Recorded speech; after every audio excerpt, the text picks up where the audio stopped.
Hello, everyone. This is the Sunday rendition of Rolly and the Robbery, brought to you by the WCS Southern Choir. We decided to sing to the boxing fans that's out there that actually witnessed the Showtime PBC robbery that took place. With everything that's been going on and the pandemic and boxing finally surfacing and getting back into the groove, we have witnessed the ultimate robbery in boxing.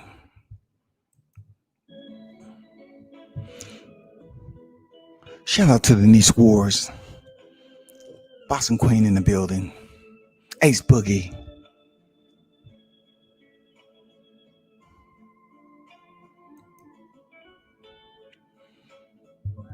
I say Rolly,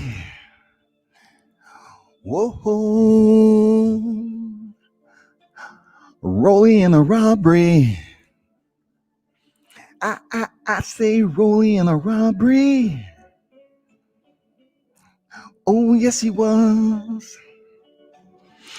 I say Rolly, a Rolly in a robbery.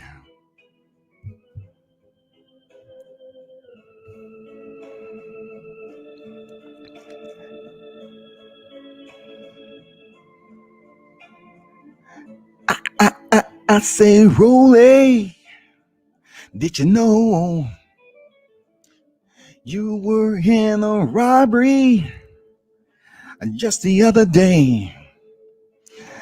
I say Rolly, do you know you lost about every round? Oh yeah, Rolly in a robbery. I say Rolly, Rolly in a robbery. Rolly, what were you thinking? I say Rolly, your teacher is one of the greatest to ever do it. But you didn't win. And just the other day, let's take a look at the damage, y'all, and what they was trying to tell us when it was all said and done. Just bear with me. This has been a tough night. This has been an absolutely tough night. I just want to talk to you about the judges' scorecards. One judge had it 116, 112. Glenn Feldman. The other one, Frank Lombardi, had it 118, 110. I say, why did you do us like this? I say, why are you playing with our emotions? The next judge, Don Trella, had it a little bit closer, 115, 113. I say, why did you do us like this? I say, Rolly in a robbery. I say, Rolly, why don't you do us a favor? Tell Floyd Mayweather you want to return that belt. I say, Rolly, you was in a robbery. I say, Rolly in a robbery. Yes, I do. Now talk to me.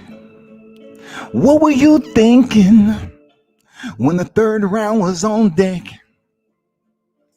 You tried to jab to the body, but Jackson was dancing like he was Michael. I know you felt the shots, cause he was hitting you at will. But you stayed with the same game plan all the way to the final bell. I say, rolling, you was in a robbery. I say, rolling, you owe Jackson an apology. I don't want to hear nothing you gotta say to me. I watched the whole fight from the first to the 12th round, you best believe. So I'm talking and I'm telling people Rolly took his first loss. 11 wins and 10 knockouts. And he should have had one defeat this Sunday. But when you know the scorecards came back, it was for the interim WBA lightweight title. And it all turned black. I say, Rolly, you better return that WBA. I say, Rolly, you was in a robbery. Oh, yes, you was. Now, when I look at boxing, especially when it's been gone some time, and I say to myself, it's been a lot of corruption in the past time. But we have been dealing with COVID-19, and I'm saying that boxing is back, and they're gonna do right by us. Yeah, I'm cool with that. But what I seen last night was a evening robbery. Now, how can you convince me when I had my glasses on? I'm seeing the punches land, and they're off the forehead. Do you understand? All I have to say is, Rolly, you was in a robbery. I say, Rolly, do you hear me? I say, I want the people out there to hear me that's tuned in this morning. I know you couldn't make it to church, but I'm here to give you one morning song. Please don't walk away. It's only begun. Because what I saw last night, oh, it was bad. I say, oh, don't you know? I say, oh, don't you know? Did you see? I say, Rolly was in a robbery. Sing along with me.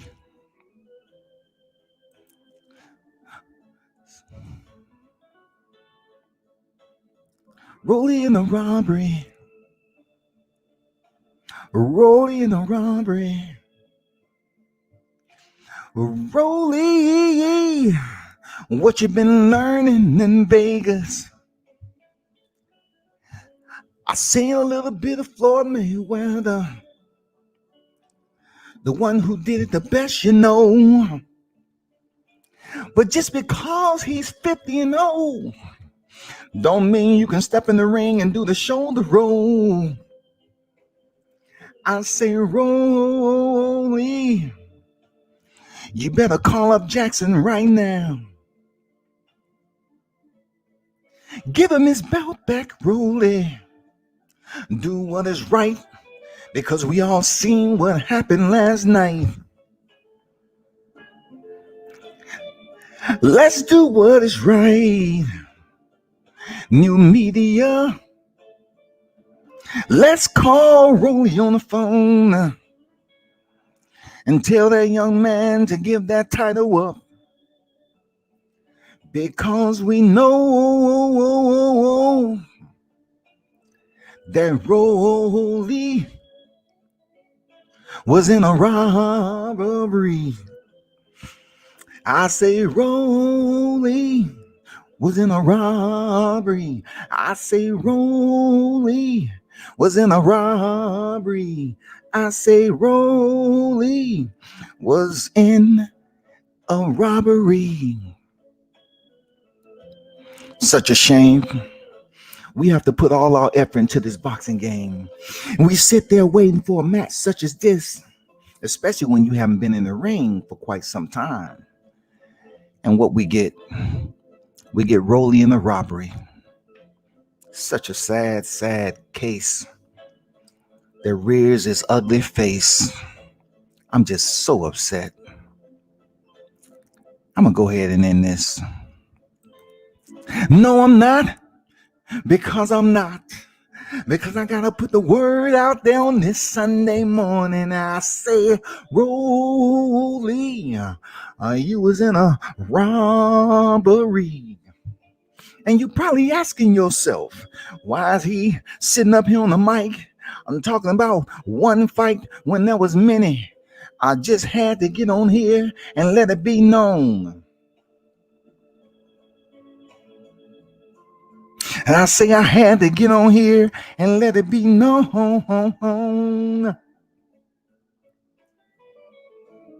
Let me ask you this question, boxing.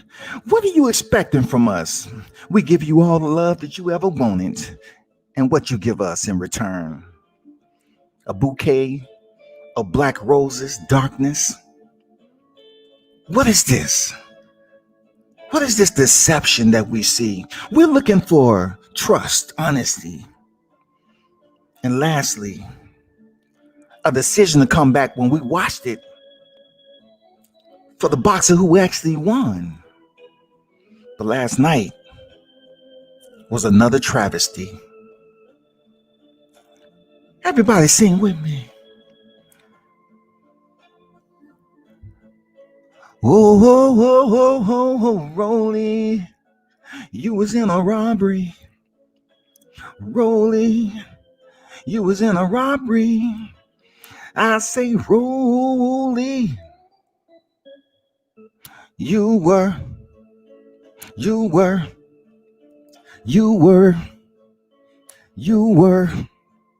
I say, Rolly, you were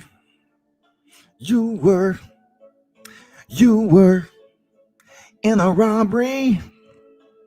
Everybody, mainstream, hardcore, and even the temporaries, the AKA casuals, they will look at that fight and know that every three of the judges that scored that fight in favor of Rolando Romero was on some bullshit.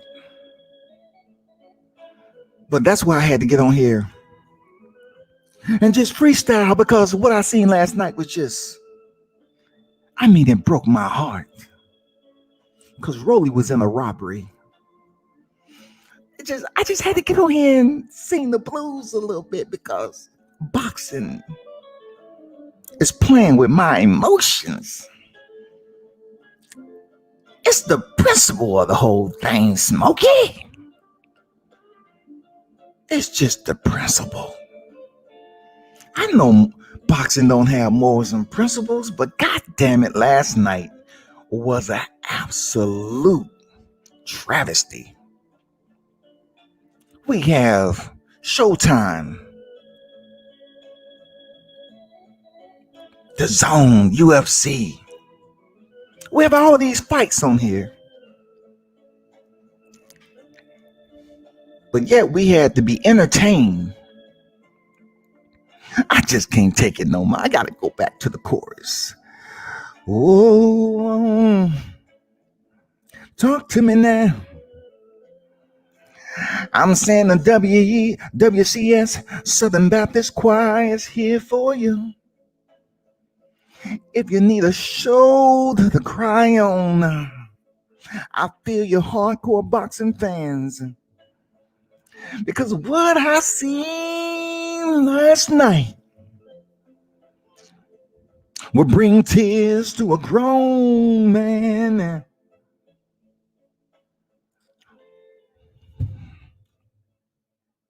What's going on, everyone? Just a little bit of,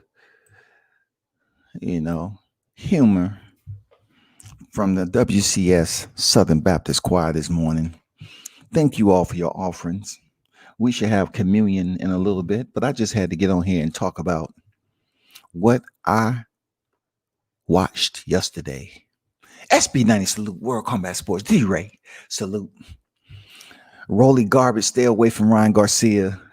Tank Davis, Haney, Teofimo, man. Ace, salute to you, my brother. What's good? I'm going to get back to your comment, too. D-Ray, Sunday morning singing. Rolly with the Stoli. God damn. Denny, why you do us like that? Shit. Rolly Robbery Boxing Blues, man. That's what it does, man. It make you go back to singing blues in this month. You expect so much from boxing, man. That shit didn't make any sense, man. T. Jordan in the building. Say good morning. WCS salute. Salute to you, my brother.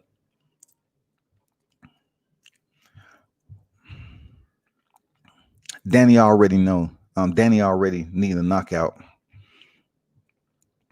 Michael Lewis, what's good? P. Scholar missed most of the fight, but heard it was bullshit. You told me he needed a KO to win. Yeah, he did, man. I stayed up late about here in UK just to witness that BS. How bad was it? So, good question, Michael. How bad was it? It's pretty much what Ace Boogie said up top. You know what I'm saying?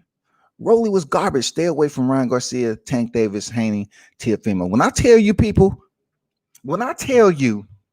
like, first of all, Rolly was undefeated with 11 wins and 0 defeats, right? He was undefeated, 10 knockouts. So as I, speak on my live a little bit, right? I said, whenever they mention the lightweight division, they don't mention Rolly's name. But he's undefeated. He's 11-0. Teofimo Lopez only has 4 more fights, more than Rolly, but he's a world champion, okay? So I'm saying to myself, during the pandemic, I was able to see Rolly talking to his good friend Teofimo Lopez. Shout out to Gordo. And, he was talking about how, he gained all that weight he was eating Korean barbecue. So I seen him get back in the gym and everything. And he's one of the fighters over there at TMT you don't hear too much about. It's weird because you got Gervonta Davis over there. Everybody talks about Gervonta before they talk about Rolly Romero. But yet the only time Rolly name comes up is when he faces when new media or anybody want to talk about his sparring session with Ryan Garcia. You know what I'm saying? And even looking at this fight last night, Ryan Garcia kind of exposed some areas of Rolly's boxing game in that sparring match. He absolutely did. So I'm getting up here. I'm saying, man, okay, this Dominican fighter. I've been to TJ and seen the fighters. I've been over the DR. You know what I'm saying? Like, it's some fighters over here. It's some fighters over there. There's bubblegum, and it's some legit fighters. We have to give them props. There are some solid diamonds in the rough over there. But this Jackson Marinez, I was like, okay, he looks in shape. He looks like he ain't coming to lay down. So I've been hearing all this Rolly talking about how much power, the walk down of death, and everything else.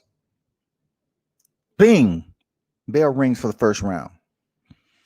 Rolly comes in there and sticks that single jab to the solar plexus, right? So I'm like, who have I seen see that? That's Floyd Mayweather. Floyd Mayweather, he can send that single jab line it up real nice to the dang solar plexus. So first round go by, and mostly what I seen from Rolly was the same jab to the body. So of course, Marinez is going to start collecting data and thinking, getting his timing down, getting a reaction and all that. So second round come around, Marinez starts to loosen up. While Rolly is still exchanging a dollar for a dollar, Jackson Marinez is starting to put combinations together and going for fives and tens. He's starting to collect his paper. He's starting to cash checks on Rolly Romero. And I'm telling you, this dude was in rhythm very early. And he can box. Jackson Marinez can box. He started, just touching Romero up with the double jab. And then he was trying to come and counter on the outside of Romero's jab. And I'm saying to myself, okay, he's putting 3-punch combinations together, giving the 1-1-2. Romero is still sticking to the one. And whenever he gets inside, he has this bad habit of leaning back at the waist so he can kind of see what's in front of him, like he needs laser surgery or something. And then he tried to land those hard power shots once he get on the inside. But it's a little bit too close. He's kind of smothering his work, right? Third round come around. Jackson is very loose. He's looking very fluent. He's dancing his footwork. He's on his toes. Romero's still sticking to the same frame that we seen him in the first round. He's trying to be all cool. It's a 12-round fight. So I expected Romero to come out, pace himself a little bit because he ain't never been 10. He ain't never been 12. So Jackson started to put his punches together. He's cutting the scripts, y'all. He's cutting angles. He's spinning out. He's putting his punch combinations together. And he's landing on Rolly. I was like, God damn, Rolly. How young are you again?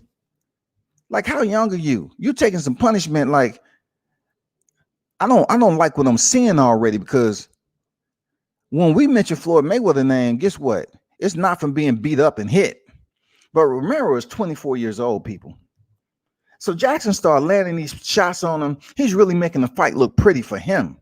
So I say, damn, this Dominican cat is rocking the house right now, man. If it was a crowd right now, they would have been like, damn, ooh, because he was catching Romero. 4th round, 5th round, 6th round. Jackson is really putting on a show. Jackson is putting on a show. This dude is light on his feet. He's catching Romero coming in whenever he chooses on the counter. Rolly is still trying to increase the speed, because this is getting to the point of where he never been. This is uncharted territory for Rolly Romero. So he's trying to basically, gas up a little bit, put on the pressure.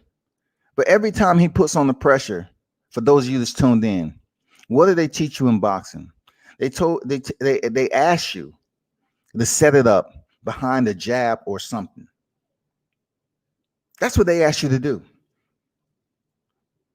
Rolly was throwing that single stick. That's it. Well, whenever he chose to close distance and get in, he would just walk him down and then let his hands go.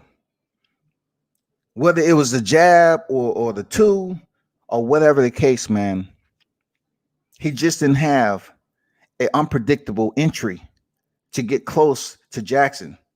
So a lot of times what I seen when he was on his way in, Jackson was already prepared to give him a counter shot or to exit. Both of those worked.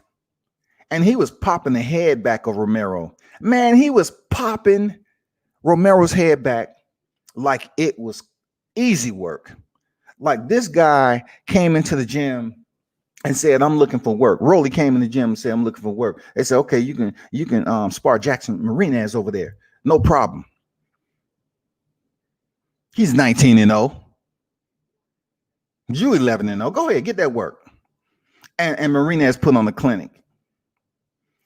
He was touching Rolly Romero up. If I see one, man, you know what? I'm not gonna say that. I shouldn't see one new media that's over here trying to decipher how Romero could have won. If you do that, you're lacking integrity. You absolutely lacking integrity because you know damn well Romero didn't come close to winning that fight last night. And let's get to close to the championship rounds. By this time, Romero has a cut over his left eye.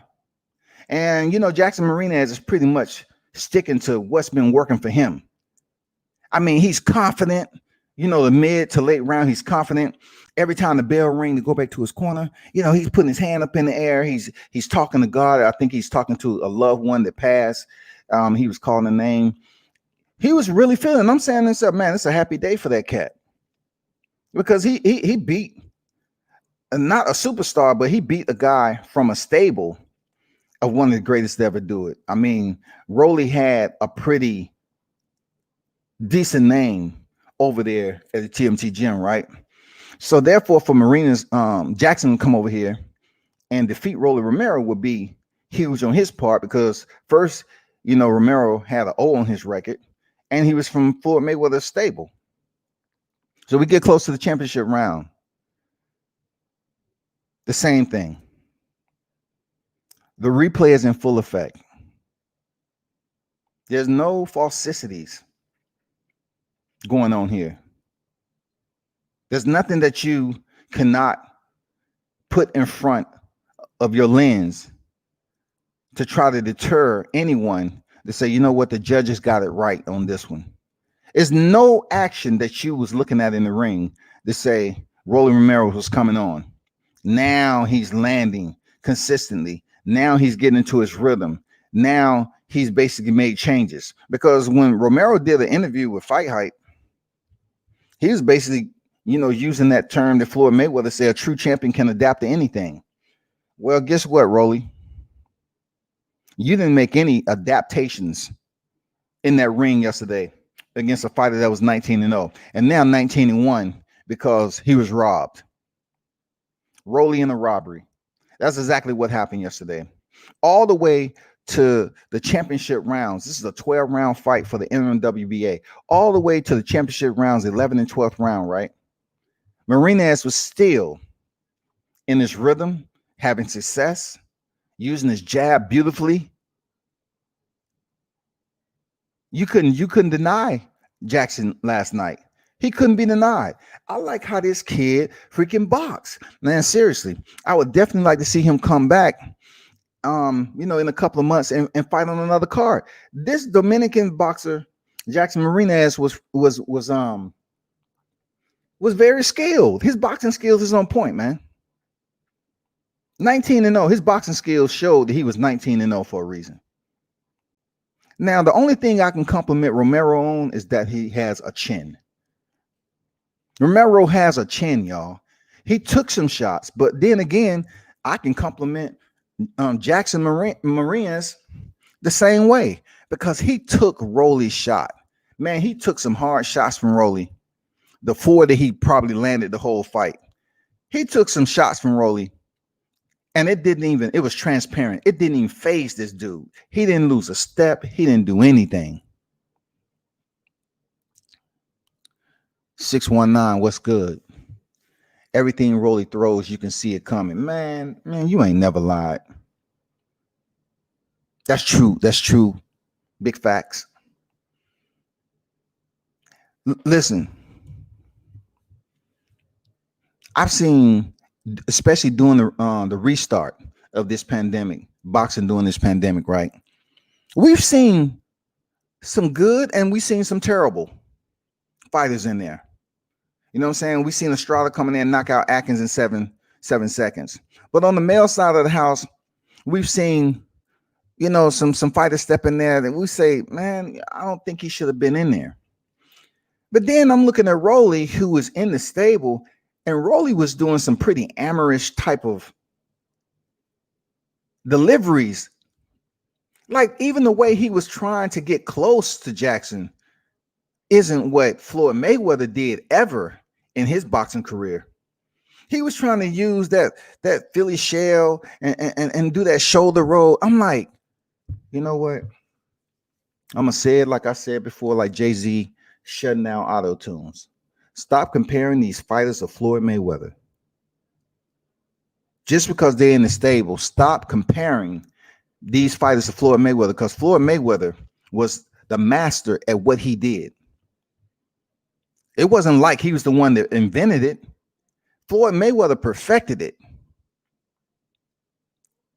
Masterclass, Floyd Mayweather, masterclass. I'm seeing, some Floyd mannerisms in Rolly.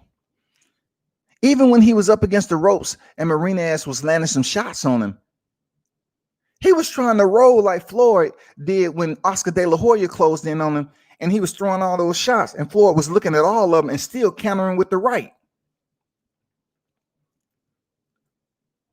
These fighters have it all, man. I'm telling you, these fighters have it all confused, and it's not everybody in there. You know what? Because Tank Davis don't fight like that.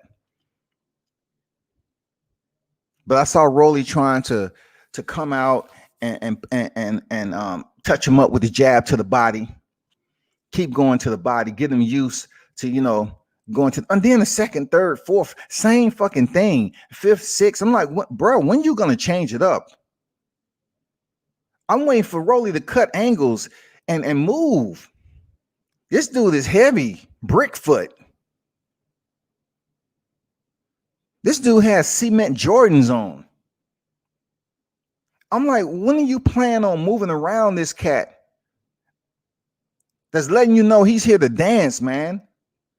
His feet is moving, his hands is moving, and I like what I was seeing from Jackson Marinez.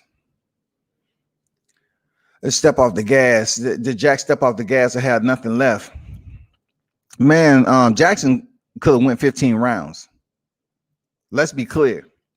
Jackson could have went 15 rounds. And even if he did roll down the windows and decide to ghost ride the whip all the way to the 12 when he was in the 11, he could have did it. He could have did it. Seriously. He could have ghost ride that fight all the way to the 12th and just stayed on the outside and swept side to side, did what he had to do, and he still would have won. That fight wasn't that close, man. They had Rolly, the unofficial scorecards had Rolly down like 4 or 5 rounds. But, the judges come back. Feldman came back 116, 112. Some might say it's a close fight. Frank Lombardi had it pretty much the way I seen it. Okay? Shout out to Frank Lombardi, 118, 110. That's kind of how I seen the fight. But I'm not a judge. And then Don Trilla had it 115, 113. All right. The 115, 113, 116, 112, that should have been switched on for Jackson Marinez. And then you widen that a little bit to equal kind of what Frank Lombardi has. There's no way these scorecards should have been in favor of Rolly Romero. When I say I was in agreement with Frank Lombardi, I'm speaking about the score for which he had, but in reverse. If it was for Jackson, opposite of Romero, period. There's no way, man.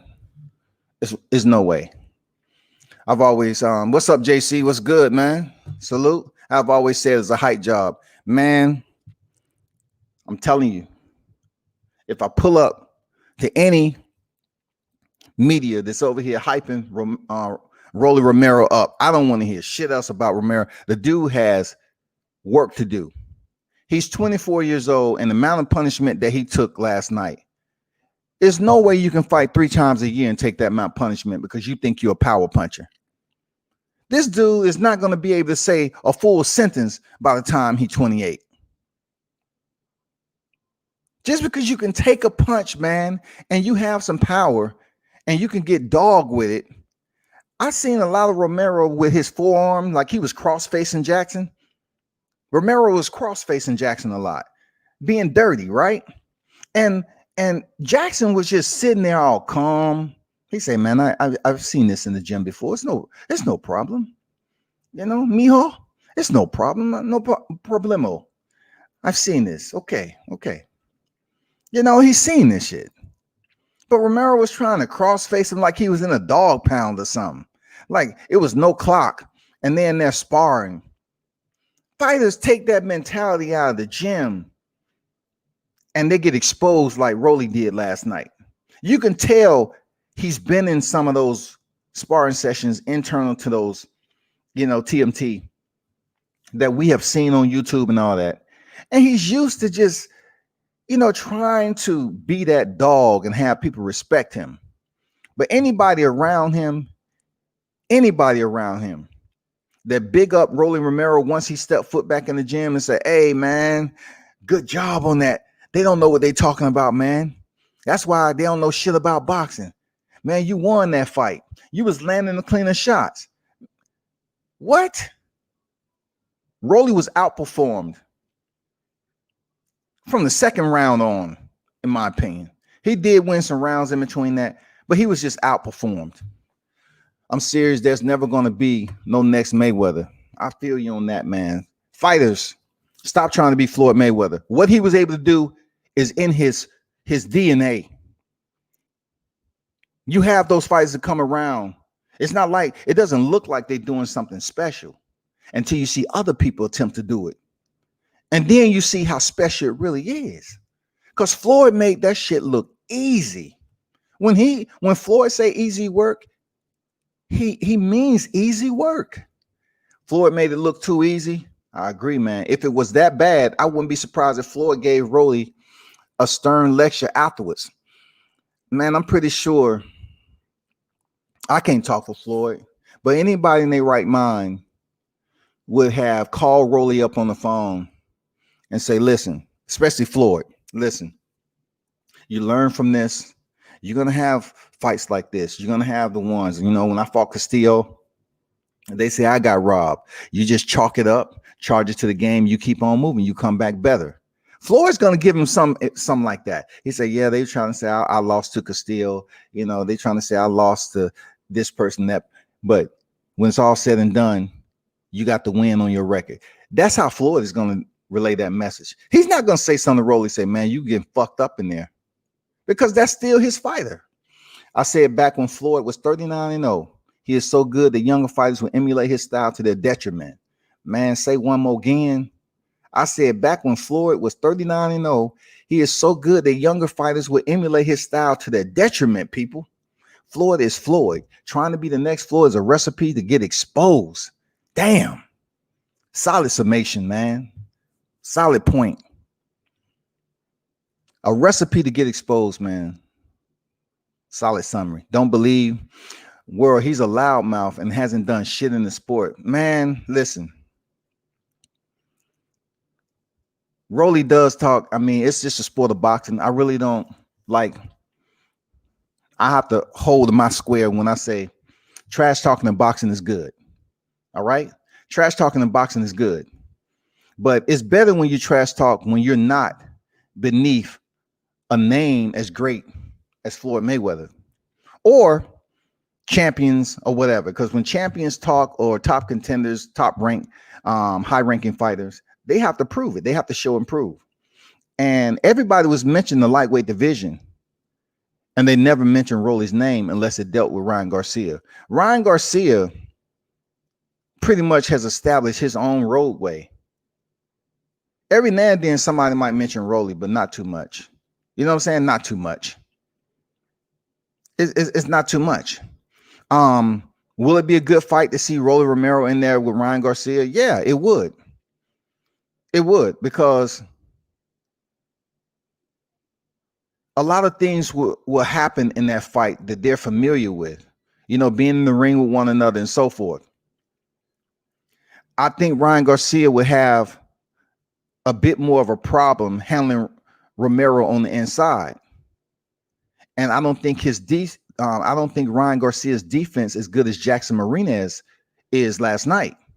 He just don't have that defense like that. So, him being an erect fighter, Ryan Garcia, he stands straight up and try to look for the counter. I think Rolly Romero may be able to land some of those power shots he was trying against Marinez, who was actually slipping and moving. He had damn good footwork, people. Don't believe me? Ask Adrian Broner. Man, boy, that's a whole nother story. Adrian Broner, yeah, they were saying he was the next.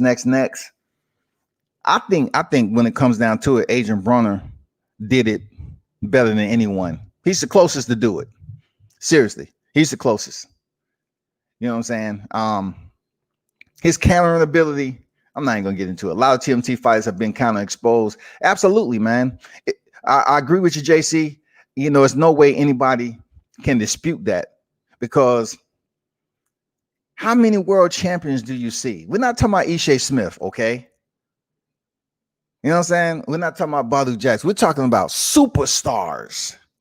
We're talking about superstars that pretty much has broken the mold or broken the ceiling of being in the silhouette of Floyd Mayweather, or potentially can breach the ceiling of being a fighter that's beneath Floyd Mayweather. There haven't been none. Tank Davis hasn't reached that peak yet. To say he has exceeded, he's nowhere close. It's just amazing how, you know, you can be that great, but yet, you know, the fighters that's in your stable, they're not. I mean, who's teaching who, man? Like Rolly, he did some very bad, like some very habitual poor habits that we've seen in the ring. Him getting on the inside and then, you know, kind of leaning back like Floyd a little bit. Rolly, listen to me. When Floyd was getting close and he was able to lean back at the waist, his reaction is much better than yours. Floyd actually dodged punches. He slipped and moved.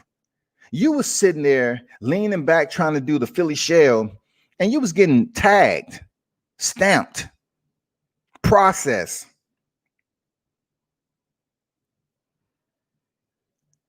Let this be a lesson like it was to Adrian Broner. Not everyone is there to emulate Floyd Mayweather.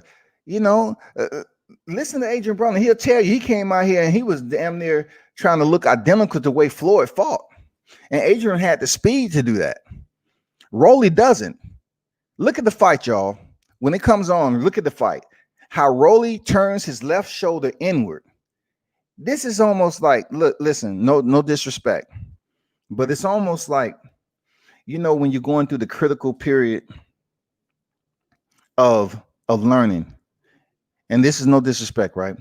But you know how we go through the critical period of learning when we're adolescents, and you know, around 4 years old, you know, just certain things that when you're eating food and you just drop it everywhere. You know, you may drop food on the floor, whatever the case, and you don't really think to pick it up because you don't know the severity of how bad it is unless you truly been taught, strictly been taught that it's wrong to do. You just do things that, okay, you drop some food, you're supposed to naturally pick it up. So with Rolly, in the sport of boxing, if you show your hand before you actually throw it out, people are going to know what's going on before you actually make the move. Rolly was turning his upper body the same freaking way every time he wanted to come over the top with that right hand. Who the fuck taught you that shit, Rolly? You in TMT. Who in the fuck was teaching Rolly to turn his shoulders and throw the right hand? Like, look, Jackson already shown Rolly that he had solid defense. He had already shown him. It's almost like Rolly was tunnel vision, like he was all about trying to get close to land a power shot. Look at what I'm telling you, people. When you see Rolly finally get inside and land a shot, he touch up his opponent, he will freeze up. Like it's almost like Rolly is so used to landing his good power shot, like his numero uno, his ace. He would stop and look and see what his opponent has going on to see if he's hurt. He won't even continue to punch. Like Rolly would get on the inside, he land, you know, the shot he was looking for. And he would just turn and look like his opponent's supposed to be draped over his shoulder or falling on the canvas right now. So last night when Jackson didn't give him that response, it was just weird. Anyway, but a good point, JC. Good point, man. JC said, I think Mayweather needs to stick to just promoting, not coaching. What? Somebody drop that, man. Somebody drop that to Mayweather. Sound advice. Just like MJ GOAT as player, but trash is picking players. Absolutely, man. I agree, man. I agree, man. These great players, man, they have not been able to train anyone to emulate their greatness. Ace say these young fighters don't dedicate their entire lives to boxing. Floyd don't drink, don't smoke, don't get out of shape between fights, and trains like he broke from first fight to 50. Man, I agree. Totally. That's Floyd, man. That's Floyd. Real talk. That's a plus that we can say about Floyd. You know, no, don't matter about all this other criticism. That is one truth to Floyd Mayweather that has allowed him to blossom into who he is today. One of the greatest to ever do it. Michael said exactly, Ace. Ryan Garcia is going to get undressed and exposed very soon. Just watch and see. Hey, Ryan Garcia, let me read this last one. Hell yeah, Luke Campbell might be the one to do it. Listen, I always take boxing for what it's worth, right? Let me drink some water real quick.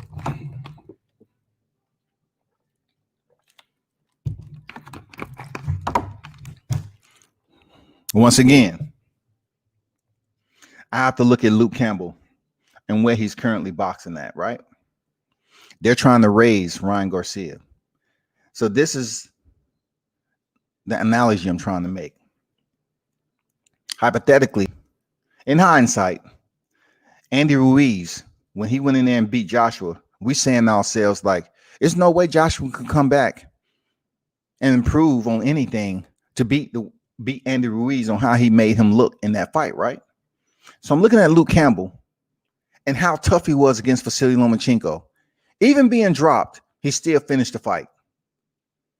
And it wasn't a one-way show. I think some people don't really look at the entire fight, man. Stop it, rewind, stop it, rewind, forward. So Ryan Garcia come in here and fight Luke Campbell, who's a gold medal Olympian, and he stops him.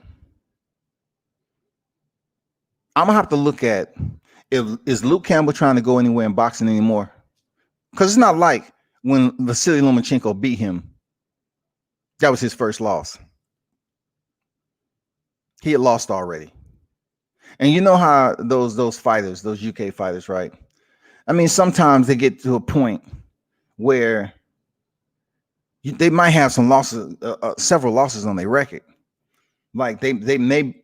I'm not saying they're satisfied with where they at in boxing, but I just think when the rubber meets the road, so to speak, if I see Ryan Garcia go ahead and finish Luke Campbell before Lomachenko, it just seems like I'm gonna run that red flag up, because I truly believe Luke Campbell is better than Ryan Garcia. He's a better boxer than Ryan Garcia. But paychecks always influence certain fighters. They don't care about a loss. A loss is something that they had before they stepped in the ring. Like when some fighters take their first loss, they further degrade themselves. And then other fighters, they say, you know what? I'm gonna stay boxing for a little bit, pick up a check, and I'm gonna continue to, in the sport. I'm not sure Luke Campbell is at that point right now, because if he goes in there and it's a close fight with Ryan Garcia and it goes the distance, which I believe it should, then I'm cool. Because I think Luke Campbell's a better boxer than Garcia, right? But if Garcia come in here and do some shit like, just say for instance,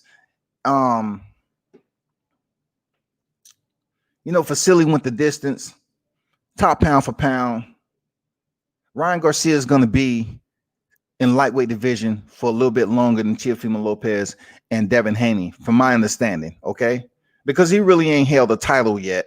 I know he's fighting for the interim WBC, but Ryan Garcia hasn't held a title yet, nor has he had the opportunity to defend it.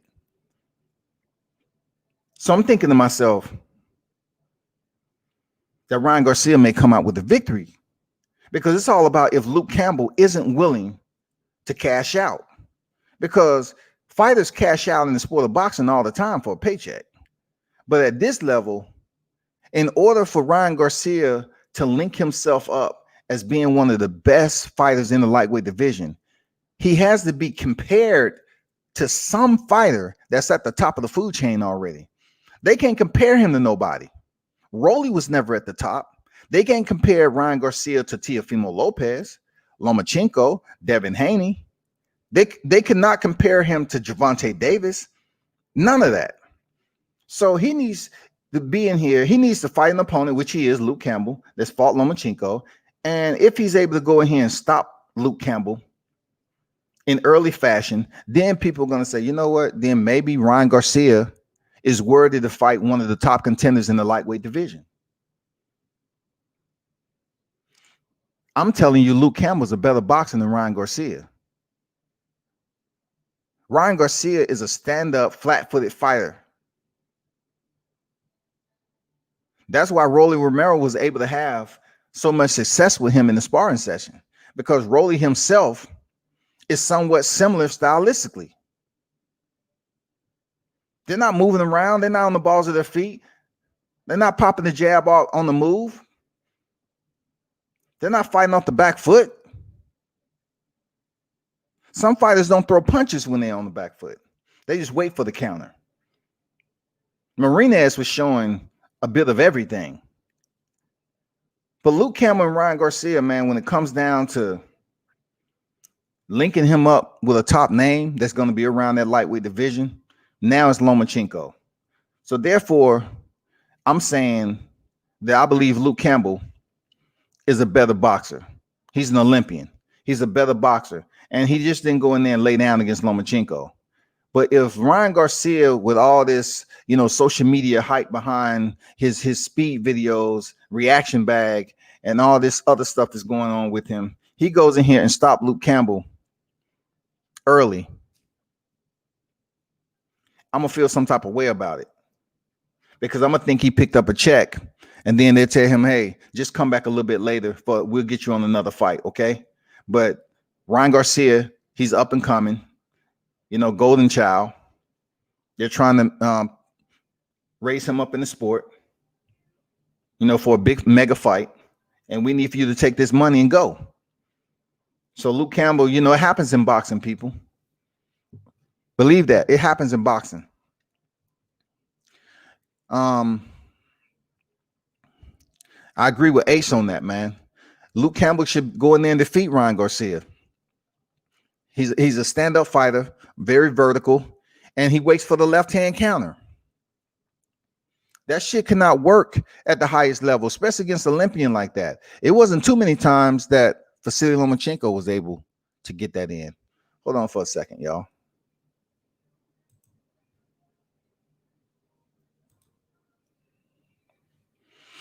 So,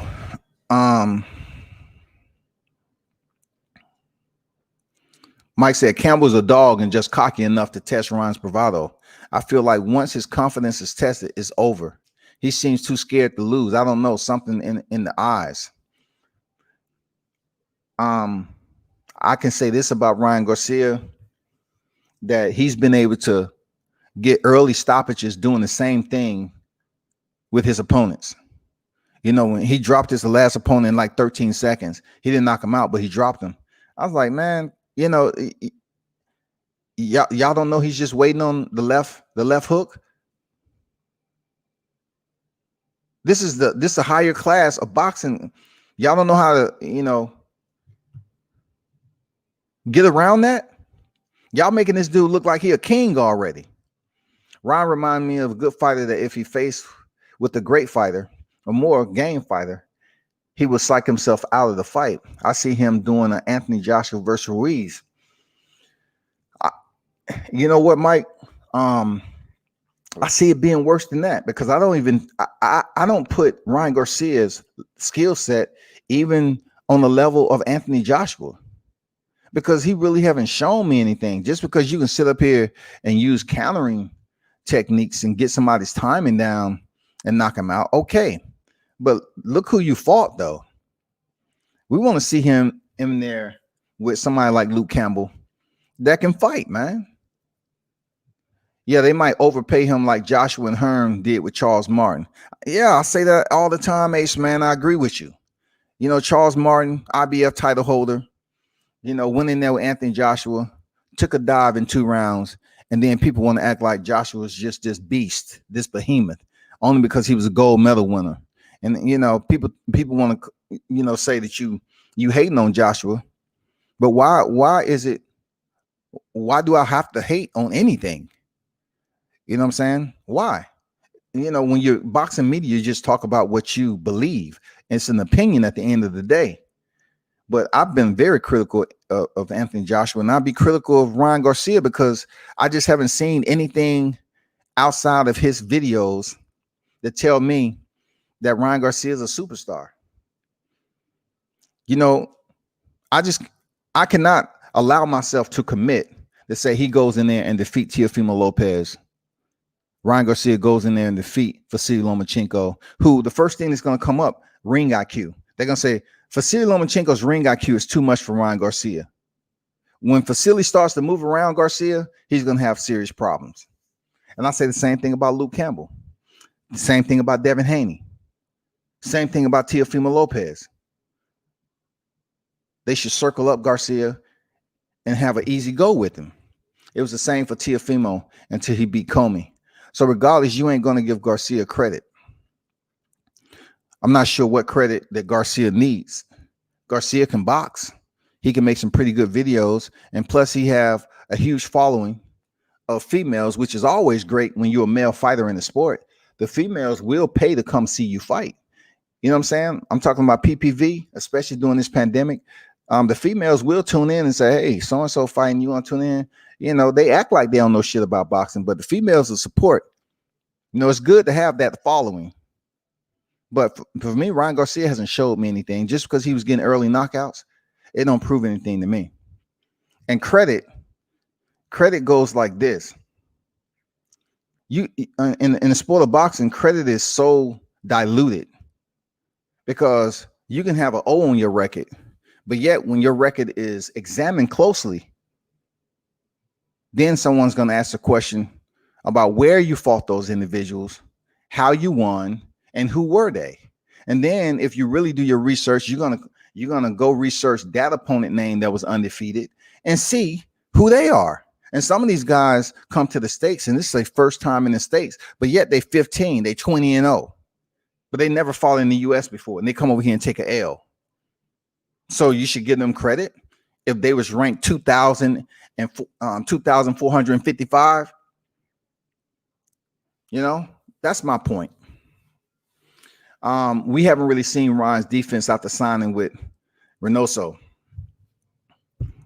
I know he's over there with Reynoso, and everybody said, yeah, he's over there with Reynoso and Canelo's training. He's gonna, you know, change himself around, and he's gonna be this outstanding fighter.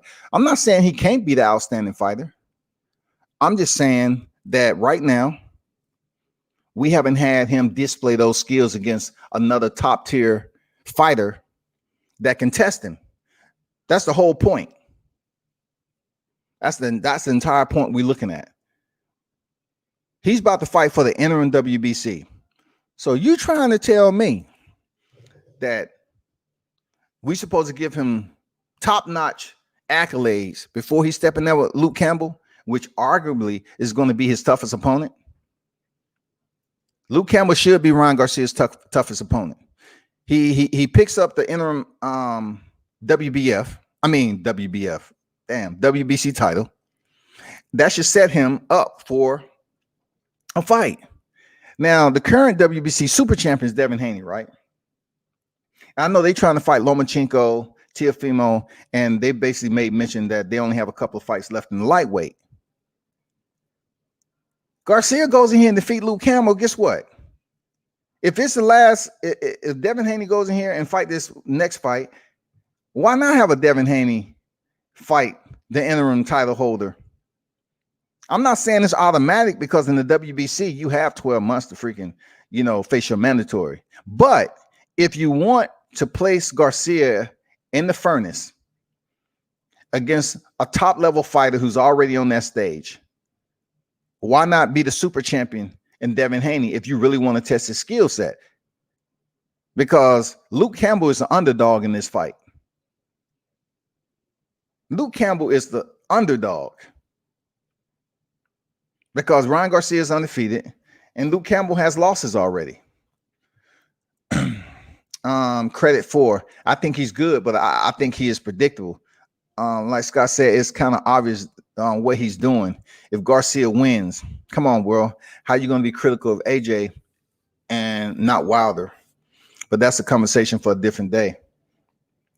I don't know. I don't know how the two match with one another. It's individuals and voices that's on here every day as media and be critical. And look, the only thing I can tell you to do, JC, is you have to check out the catalog. And people don't want to go back and look at individuals and try to hold them accountable for something by checking out their body of work or checking out the history. But I have indeed talked about Deontay Wilder. I have indeed critiqued Deontay Wilder just the same, but not in a sense because Wilder's one of my favorite fighters. I totally understand boxing a little bit different because when it comes down to the heavyweight division, their entire skill set is different than the lighter divisions. You're going to see the lighter divisions with their hands up a little bit more, moving a lot more in the boxing match. With the heavyweights, you don't. You see kind of sloppy forms sometimes. They don't move as fast. They can stand at a distance with their hands down, and they really don't have to worry about being punished for it because the fighters are not that quick. Everybody don't have a Larry Holmes jab. Everybody don't have a Luis Ortiz jab and move on their balls of their feet like that. You know, if you looked at Otto Wallin yesterday against Travis Kaufman was a flat-footed, soft around the midsection. Otto Wallin, what he was doing, he was fighting off the back foot most of the fight because he knew that Travis Kaufman cardio wasn't where it should be. And he was boxing beautifully. That's why he gave Tyson Fury problems. Credit if he wins, because you saying basically Campbell might take a dive. That wasn't my words in particular, but in boxing, I'm not sure how long certain individuals has followed the sport. But you have to go to some of these boxing matches. You have to talk to certain individuals that have been in sport for a long time to understand that when you use the word DIVE or FIXED, it does happen. It isn't a verbal confirmation when they go back and go to the table and everything. It is something that is spoken upon when a fighter is cashing out. They just don't get on here in the press conference and say, hey, I want everybody to show up to the fight. This is something I've been waiting on for a long time, and I hope you're not disappointed. You know what I'm saying? They're not going to tell you that the fight isn't going to go their way. It happens. It's an unspoken, it's an unspoken rule in boxing. Like every now and then, a fighter understands the orders that is given. And I'm just saying, from the way Luke Campbell was able to go the distance with Lomachenko, a two-time gold standard winner in the Olympics, even though he was dropped, he finished the fight. We know Ryan Garcia isn't Lomachenko. He doesn't move like Lomachenko. Totally different style. So if you're trying to praise and give all these adulations to Lomachenko for being a two-time gold medal winner, then you should give the same praise to Luke Campbell for being a gold medal winner. So if I take that in consideration, no, Ryan Garcia isn't better than Luke Campbell. And if Luke Campbell goes in there and he's finished under 7 rounds, yeah, I'm gonna run the bullshit flag up because I truly believe I truly believe Luke Campbell can go in there and do work against Ryan Garcia. I truly believe that. You don't have to use those words, fixed and dive. It happens in the sport of boxing. It happens. It's just sometimes it's not as obvious as a Bruce Seldon when he got hit with the Fathom punch with Mike Tyson. It's not as obvious as a Sonny Liston who, was dealing with the mafia. You have to see it for yourself. It's not as obvious seeing Ruiz come back in here against Joshua, overweight, the first Mexican heavyweight, but yet you can't control your Snicker craving and you're not showing up to the gym only because you got one paycheck. No, Andy Ruiz knew what his orders was. He didn't care because he was getting paid pretty decent twice. And he came in there in Saudi Arabia with the man dress on. People didn't really know how deconditioned he was, and they found out once he came to the ring. He was nice and round. Anyway, Coco the Don in the building. What's good? Appreciate you there, Coco. Thanks for dropping in. Garcia is untested. Hey, that's all I'm saying. You all have to understand. It's easy. Just say I was on this media for 5 years. I haven't even been on this media, doing this media. I was behind the scenes doing writing and all that. But just say I was here for 5 years and all that, like a lot of other media. I haven't really been doing this World Combat Sports media out here. What, about 2 years or something like that? So it's not that much that you have to dig through. But Facebook Lives and all this other stuff, I'm telling you, I've always been critical of Anthony Joshua because of research. It tends to be a thorn in people's tongue when you speak of Deontay Wilder and him being able to come through the ranks as he was and defend his title for over 5 years. Now that's something that you cannot convolute at all and deny. The man defended his title and he was in the presence of greatness, right? But then you look at Anthony Joshua. He lost his gold medal round against a guy who had already been champion before. It was the London Olympics. Pretty much, they saved Anthony Joshua from being incarcerated. Anthony Joshua goes in there, and he's not the best of boxer. We've seen a lot of boxers not perform well in the AMs, but Anthony Joshua clearly lost that gold medal fight. And it's not up to me to sit up here and micromanage people and tell them to go look at the fight. It's on YouTube. Educate yourselves. Educate yourselves. Because if you really truly know boxing outside of live chats, then you will look at that and say, you know what? God damn, Anthony Joshua lost that shit. So I take that into consideration. And then I'll take in consideration how he looked against Klitschko and everything else. But definitely Deontay Wilder is still one of the top 2 heavyweights in the sport, in my opinion. For somebody to have the structure that he does in a short period of time that he was able to execute. 42 victories now. Come on, man. 42 victories, 1 defeat, 1 draw with 41 knockouts. And no one support him. Okay. I'm reaching on what? Hey, JC, do me a favor. I know you like coming with certain comments, but do me a favor. You have the home keys in front of you. Just be a little clear, my brother. You know what I'm saying? That's all. Just be a little clear. Because look, as I'm reading your comments, I can't decipher what you're trying to say when you short and when you talk in short form. So be more specific on what you're disagreeing with me. Because I'm not here for everybody to agree with me on what I'm talking about. I'm just trying to, when I read these live chats, in order for me to respond correctly, I just want to know what you're talking about. What am I reaching on? Because I'm not going up here doing a record. Anyway, Ace, Joshua wasn't taking anything less than gold in the Olympics. I'm British. We know it. Yeah, Joshua was not coming out of there. He was the next big thing, man. Joshua growth happened when Fury left the sport. Joshua looked terrible in there with Klitschko. He was all over the canvas. The pictures are out there. I shouldn't have to put up the pictures. I have plenty of Joshua pictures. I'm just saying, as a heavyweight, it's not where you're going to hear me provide all these plaudits for Anthony Joshua as if he's one of the best to ever do it. I don't see that.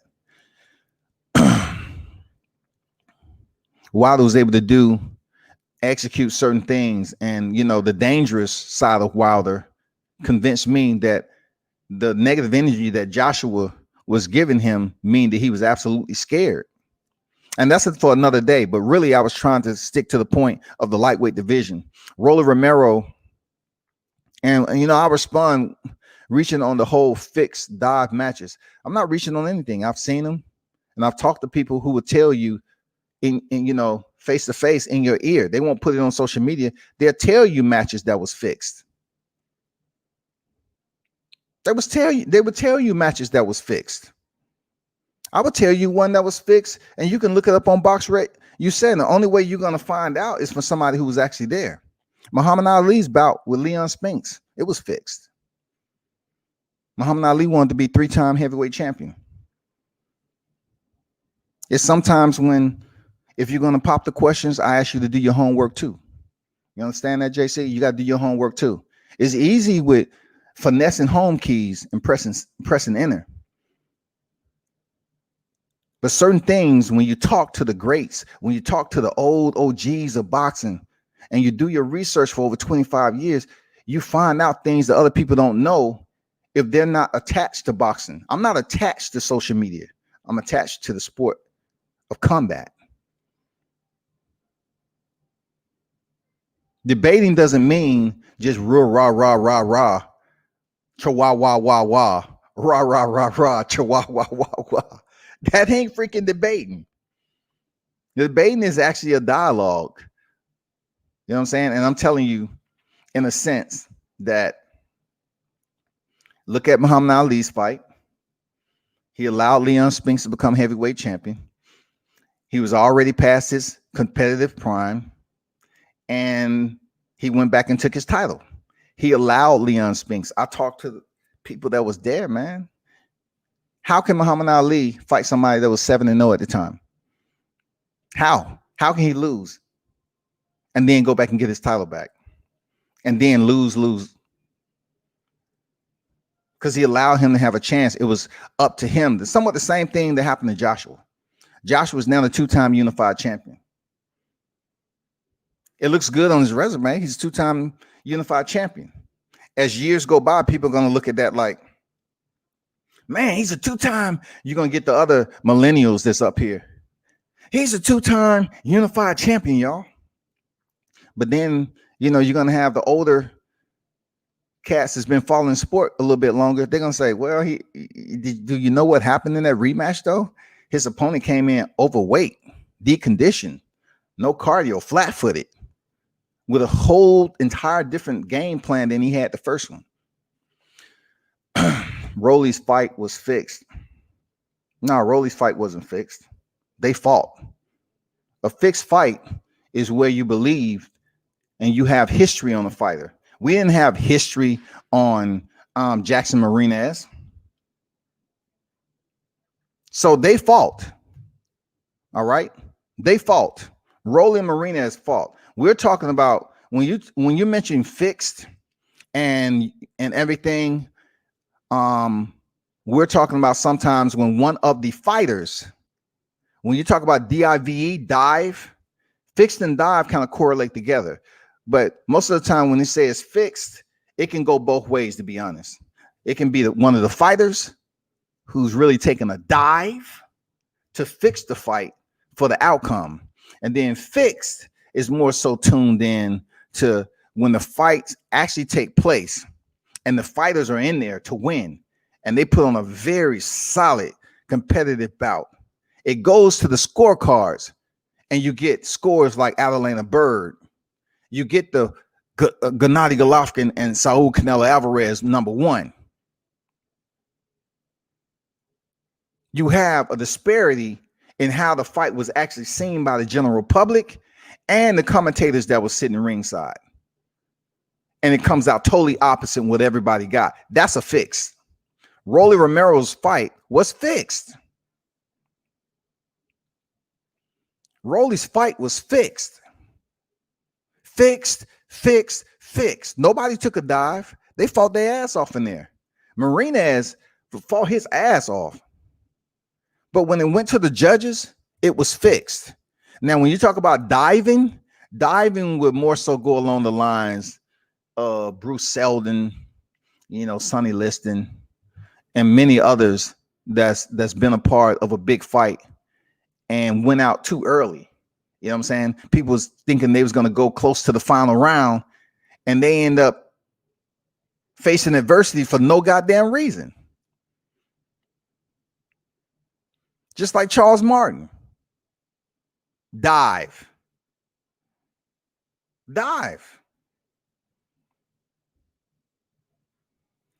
Vladimir Klitschko was there with Joshua, and guess what? He was there to be the second man in the ring and sell out Wembley Stadium. They was building Joshua up because now Fury was out of the sport doing cocaine and whatever else and suspended. That fight that before he left the sport should have been ruled a no contest and taken off. But they didn't do it due to the politics of boxing. But Anthony Joshua went in there with another big name in Klitschko just to sell tickets. And it ended up being more difficult to basically get the people to understand that they was watching a real fight. But Vladimir Klitschko didn't come back to the sport to rule as champion. He was retired. He was out, done, gone. He was just there to be a second man in the ring, give Joshua some work, move around, make it look interesting, and then get stopped or make it to the final bell where he loses the decision. Look at the fights. Everybody, look at the fights on how they was turning out over there in the UK. The referee stopped the fight on Vladimir. Stopped the fight on Carlos Takam. Intervened in the fight with Joseph Parker. Never allowed them to really engage in one another. It just got to a point where you knew that was going to be the protocol.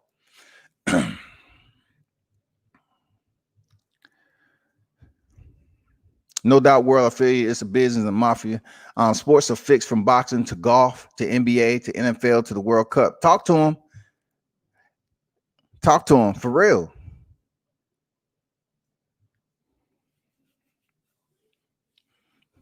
I'm just saying, multiple sports are fixed. I'm going to take it back a little bit off top. I'm going to take it back to the Atlanta Falcons. How fixed that fight was. I mean, that game was. We don't have a Super Bowl. And we're up. Y'all seen it. We're up. They up here jumping around, tailgating, freaking getting fucked up in the streets, drinking hand, goddamn, feeling good. All that shit. We up.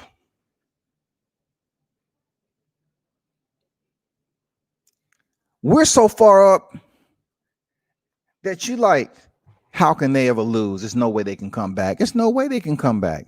And then come to find out Javonte Freeman, he gets taken out. The running back. He gets taken out because on his contract, they have to pay him a certain amount of money if he runs over this amount of touchdowns in a game or something like that. So, of course, he maxed out on his touchdowns and they took him out the game. Now, you're trying to tell me that if a city like ATL hasn't won a Super Bowl and Arthur Blank, who is the owner, rich, you're trying to tell me you cannot pay Freeman the money to continue to get maybe about 2 more touchdowns to put us up even more, so we can put the nail in the coffin and get our first Super Bowl? No, they took him out the game. Our primary running back was taken out the game. We lost the Super Bowl. We lost. We won the NFC Championship. And we went to the Super Bowl. We was ahead by 20 some points. And they take our running back out after he had scored because trying to say it's contractual issues, but no one knew that.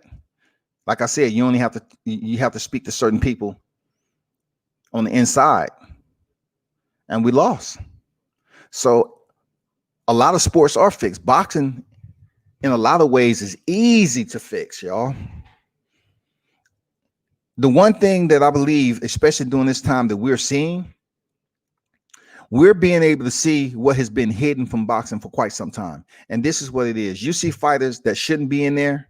Like, just say for instance, Atkins, the girl who was knocked out in 7 seconds. She was in there with the champion, right? Her record was 5-0, 5 knockouts. In the sport of boxing, that's called paying for your opponent. You're paying for your knockouts. So she went in there with some bubblegum fighters. I don't like calling cats bums, but she went in there with some bubblegum fighters and build her record up. So what they was able to do is get Estrada, who's a champion, another win on her record with an undefeated fighter. Because the women's boxing, their depth of competition is very dense. So she went in there, had mother across her abdominal guard, mom rather, and people looking at her like, oh, okay, that's cool. That's cool. She's in there with the champ. And the bell ring, and the champion go over there. And this Atkins opposition doesn't even know how to properly defend herself. She puts her hands up like you're playing with your kid. Rat-a-tat, tat, tat, tat, tat, tat, tat. She's on the canvas, sleep. It looked bad for boxing. But look, it get worse than that, y'all. It's individuals that can get licensed as a professional. Hear me out. It's people that are licensed as professional fighters with a 0-0 record. So you're saying to yourself, so what does that matter? Okay, some people might ask the question, how do you become a professional fighter if you don't have any amateur fights? How do you become a professional fighter if you don't have any amateur fights? Simple. Just pass your medicals. You know what I'm saying? That's it. And you can become a professional fighter. And you can fight whenever you feel like it. You can tell somebody at your job, I'm a professional fighter. They say, man, stop playing. Yeah, I am, man. I'm a professional boxer, man. Real talk. Man, stop playing. You not. I say, I am. Check my box rec out. Then they go to box rec. They see you up there and you 8-0. You 8-0 with 8 knockouts. Then they say, oh, man, you know so-and-so a boxer? Oh, shit, we didn't know that. But then you get a hardcore boxing fan, look at your resume and say, huh? 2-20. 0-55. Oh, 620. I mean, that's what you can do. You can become a professional boxer without having a credible start to your boxing career. You don't have to have an extension amateur career. You don't. You don't even have to have one amateur fight, people. Fact check it. You don't have to have one amateur fight to become a professional boxer. You don't. Don't believe anybody who tell you otherwise. You don't. I've seen it. I go to fights. I've been to the gutter. I've been to the fights where you look at these fights like, oh man, hey, tell him to give me two beers, send them back here because this is gonna be interesting. Male or female, you can get a professional boxing license and compete. You can go here and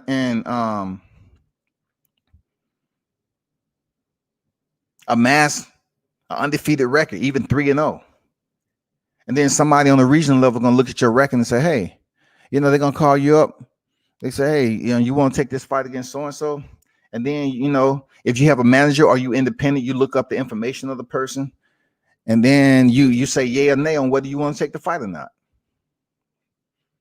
But most of the time, if you don't have any amateur pedigree and you just in it to get a check, you're going to get your ass knocked out in the first round. That's how it works. Boxing probably the easiest sport to fix. No governing body. Real talk, Ace. I agree, man. Real talk. Coco says she got a 10-piece nugget. Man, she got a 10-piece nugget with 2 sodas for real and some smelling salts to wake her ass up. Once again, you got to be sensitive to some of these people. This is why are you making light of her being knocked out? No. Who put her in there? Who put her in the goddamn square? That's my point. Who put that female in the square?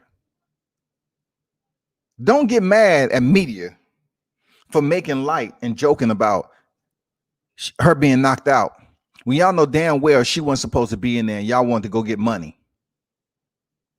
So just like A said,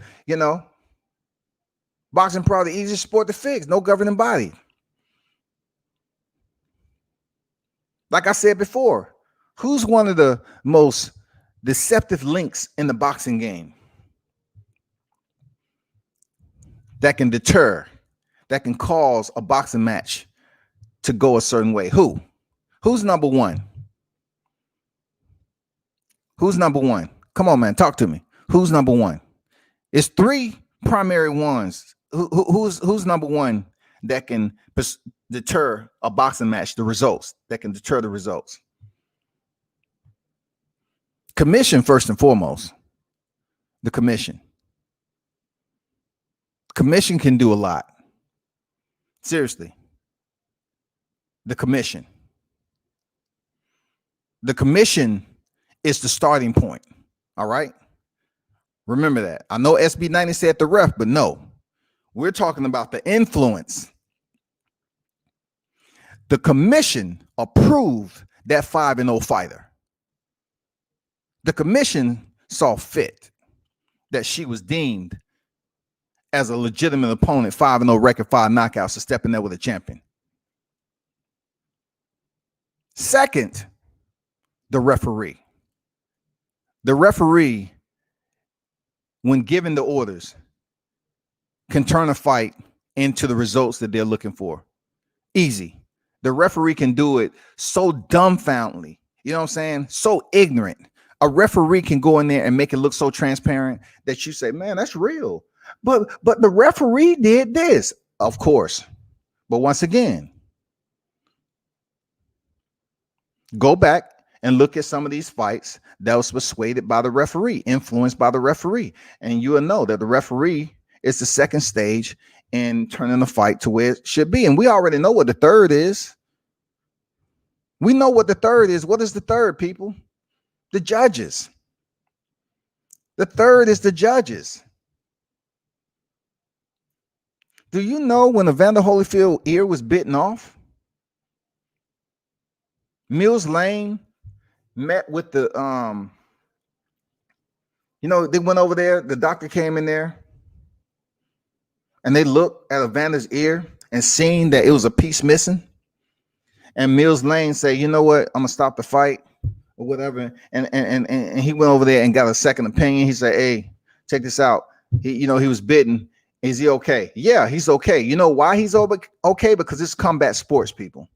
So therefore, what happened to Evander Holyfield's ear doesn't affect his vision. It doesn't impair his vision to see the fighter that's in front of him. So therefore, he's able to continue fighting, even though now he has lost a portion of his ear. So Mills Lane say, you know what? One of my favorite refs, shout out Marine Corps in the building, Proud Marine. Mills Lane says, okay, we're going to continue the fight. They continue to fight, and Tyson bites the other ear. Then Mills Lane DQ'd him and called the fight off. Now, do you think they're going to run out there to commission and the doctor? No. Mills Lane called the fight. They fined Mike Tyson. I think he was fined like $3 million. I believe he was fined like $3 million for biting off Evander's ear.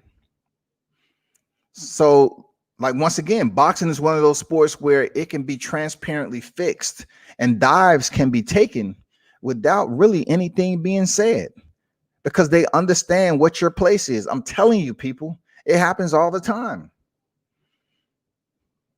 I want somebody to deny what I'm saying because I've heard it from the some OGs in boxing, certain things I know, and about the sport, about the Muhammad Ali thing. Of course, Muhammad Ali is on the tail end of his career, and he loses to a 7-0 Leon Spinks. He allows Leon Spinks to become a champion, only for him to get the belt back. And it's a lot of more things that happened on that night, but I'm not going to talk about on this particular live because it was basically about, Rolly and a robbery.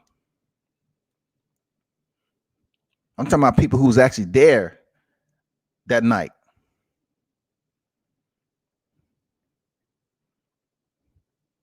Ali was partying. He wasn't even there to win that fight against Leon. It allowed him the opportunity so he can be 3-time heavyweight champion. I don't have to put FACTS on the end of it because some people abuse that shit. And just because you put facts on the end of it without research doesn't make it something that doesn't need research behind it. A said Oscar. Yeah, Oscar De La Hoya. The judges. Okay, I see what you asking. Yeah, commission, ref, judges. Chain TC in the building. Salute to you, Chain. TC. I can't deny what you're saying, W says. You're speaking facts. I appreciate it, man. Like it's a lot of criteria you can learn by going to boxing matches and talking to the OGs of the game, people that's been around the sport for quite some time. And last night, Rolly and a robbery, it was absolutely a heist.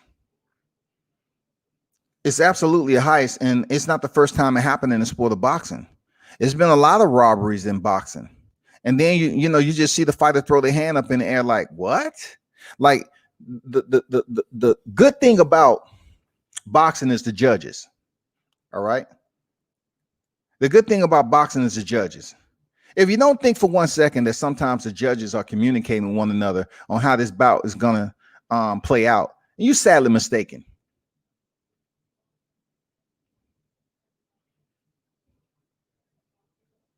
The C letter in corruption wouldn't be attached to boxing the way it is if it wouldn't have happened in the past, man. It was so much corruption going on in boxing back in the day that it's no way you can say it's dissolved as boxing has transcended into the modern era. There's no way that you can say that.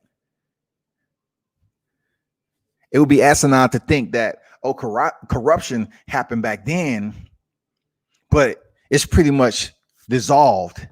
We're in a new era of boxing where it's a lot more honesty. No, the sport is still have its areas and pockets of corruption, people. And what you seen last night against Rolly Romero was corruption. Corruption in a sense where the judges, all three of the judges, had beer goggles on, and they could not see anything that was going on with Rolly Romero getting, touched up in the face, getting outworked, outscored, outperformed, and then to rob a neighboring fighter, a foreign fighter from the Dominican Republic, to rob him because they don't care. They don't fucking care about they don't care about your feelings. Especially if you're a neighboring fighter like that. They don't care about your feelings, man. We gave you an opportunity. They probably paid him pretty damn good to come over here and fight for an interim WBA title. And he took the L. One loss isn't that bad. This man was 19-1 right now. But to the general public, they may or may not talk about this fight because Rolly Romero, in a sense, is not a superstar. And from looking, the way he performed yesterday, that's exactly what we mean. Rolly Romero is not a superstar. He's a power dude. He's a grimy. He's all about the dog. He has dog in him. But 24 years old, Rolly, listen to me, my brother. You're not going to have a long career getting touched up like that when you say you look up to Floyd Mayweather, who was totally against the method for which he was using yesterday. That is not even in Floyd Mayweather's index, his mental index, to go into a fight the way you did, Rolly. No way. Lawrence William in the building. Man, salute to you. What's good? What's good? Everybody's in the building. Appreciate you stopping through, man. You know, the whole cast, you know, Rolly Romero in the worst robbery of the decade, man.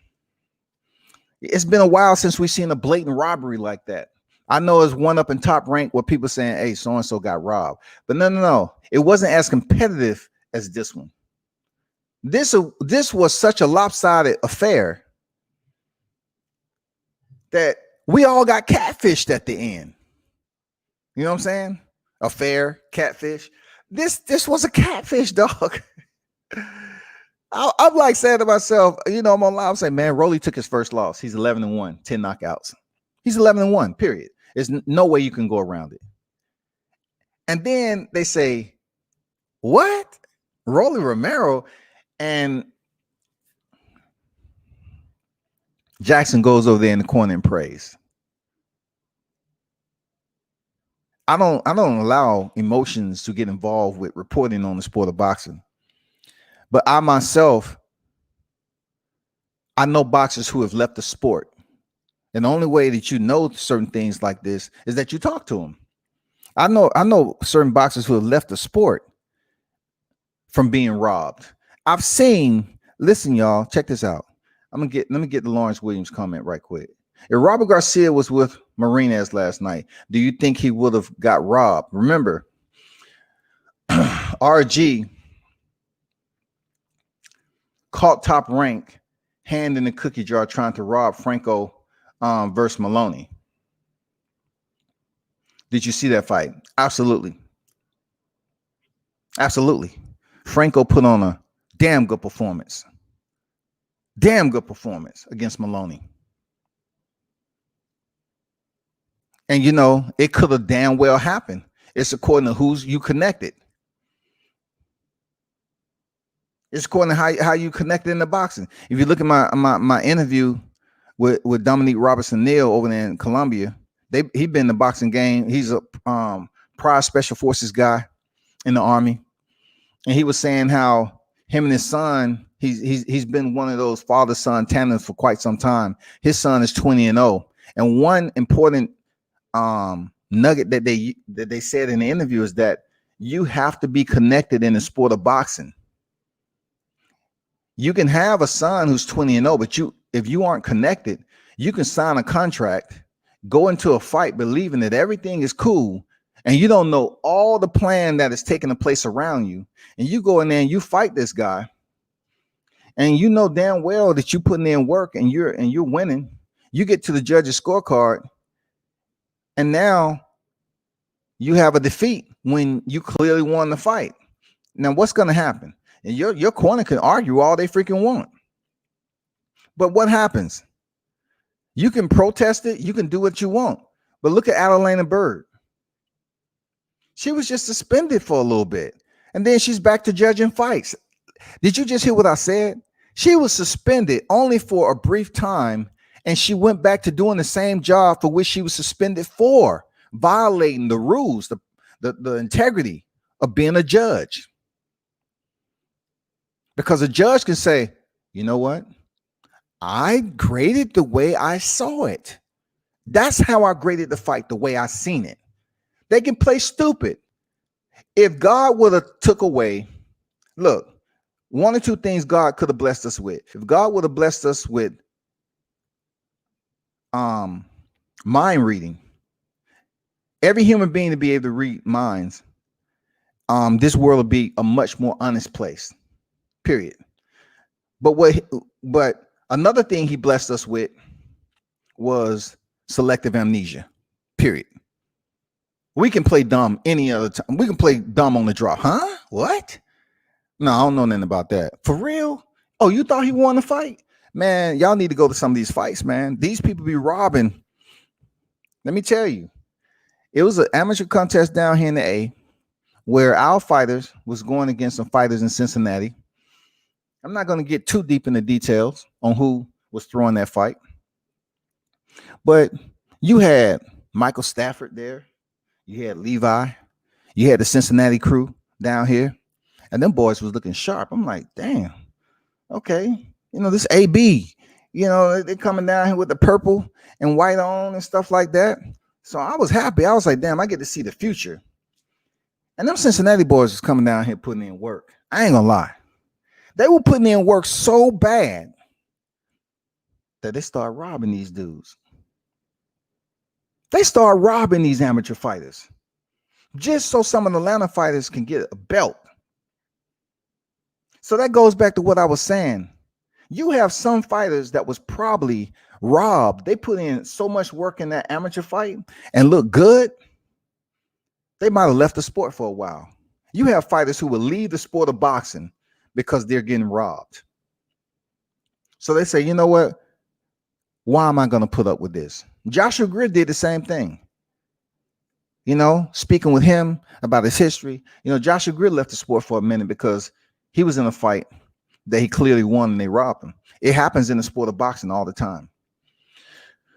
But Lawrence Williams, to answer your question more in depth, Robert Garcia has pulled to an extent. We all know majority of Robert Garcia's freaking stable is Mexican fighters. I don't know. It's all about where the fight was held. Now, I'm going to be honest with you. Like, Floyd run Vegas. So you're saying to yourself, okay, when it comes to Floyd's fights, Floyd even throws, fight cards in Vegas at the MGM Grand. I've been to some of his fight cards he throws over there. It all depends on what your connection is, what your influence is to the footprint. If you haven't really contributed to something within that footprint that benefits the sport of boxing, I'm talking about the shakers and movers, then guess what, people? Don't expect to walk your ass in there and some of the fighters that you're raising up to get the decision. You have to contribute some way, shape, or form. These fighters coming over here from, the Russia, UK, even the Philippines, neighboring fighters come over here to fight sometime. It's been a lot of them to get robbed. Because every team that comes over here to fight in the U.S. for the first time, they don't really know everything there is to know. They just over here and they're looking to say, I'm in shape. I had a good fight camp. But the sport of boxing gives them a whole different flavor they never tasted before. And they learn from it. When they come in here and take that L, and they might have won the fight, they want to go over there and try to question the commission. They say, listen, that's what the judge is seeing. That's what they seen. Lawrence Williams say, do I think they would have robbed Marines last night? Do you think they would have got robbed? I still think they would have got robbed, man. That's Floyd Mayweather's fighter. If you believe Floyd Mayweather don't have pull, think again. That is Floyd Mayweather's fighter. Mayweather Promotions. I'm going to give you one more, Lawrence. I'm going to give you one more, Lawrence. If Tank Davis would have been in a close fight down here in the A with Yurkis Gamboa, the Cuban fighter, the Olympian, right? If he would have been in a close fight with Tank Davis and they went to the final bell, who winning? Tank is winning. It was Mayweather Promotions. Tank is winning the fight. That's his cash cow. Easy. Gamboa came in this fight knowing the potential he was going to lose unless he go in there and knock Tank out. He was going to lose the fight, y'all. It don't matter what we was looking at. The knockout Tank was able to deliver, seal the deal. But if by chance the fight was any closer and it went all the way to the final bell and it was like a toss-up and people think, oh man, this fight right here, it's a draw. Or this fight right here, I think Gamboa won. And then some people say, I think Tank won. It's going to Tank. It's going to Tank, people. Know that. That's how boxing is, people. Come on, man. That's how boxing is.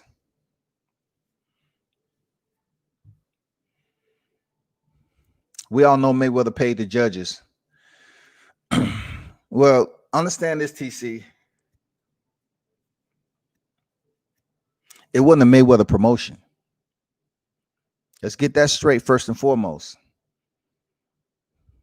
You can't say just because it was a Mayweather fighter, Mayweather paid the judges.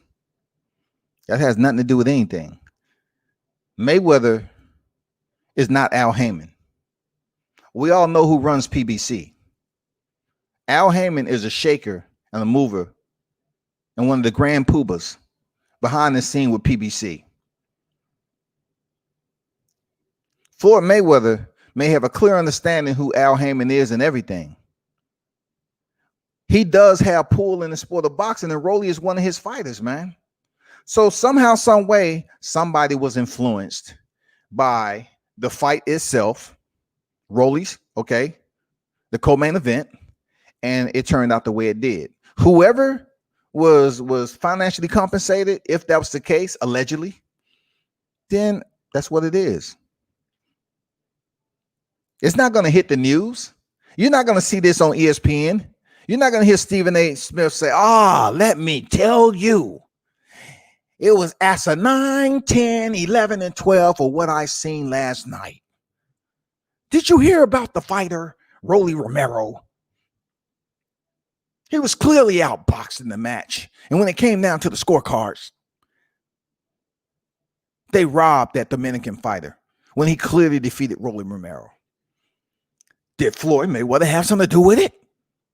The next time I'm in Vegas, I'm going to ask him. That's going to be Stephen A. Smith? No. ESPN ain't talking about this shit. Watch Rolly Romero post-fight interview. I seen it. Even Mayweather didn't say anything about Romero win after, like he does. Listen, Mayweather, man, he's a different type of dude, man.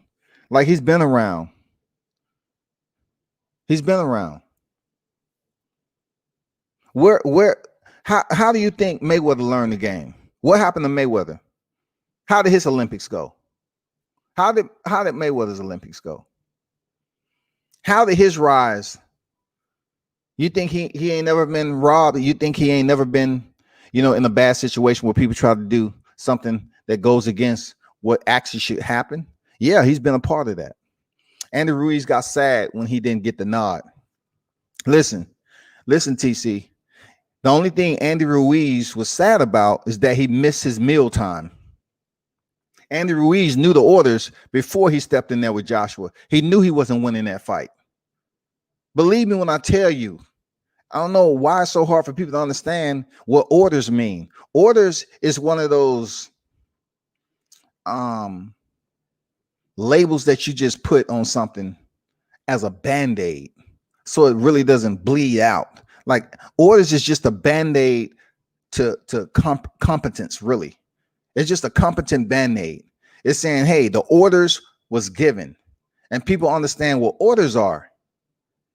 When somebody gives you an order, you understand it. But orders, in a sense, really don't have to be explained in depth, especially when it comes to corruption. 65% of our communication in life is nonverbal. That is something people need to understand. 65% of our communication in life is nonverbal. If you flip somebody off with one middle finger, they pissed. You give them two, they extra pissed. You grab your nuts, they super pissed. You frown at that, what you looking at? Nonverbal cues get people killed every day. Rolly got a gift decision.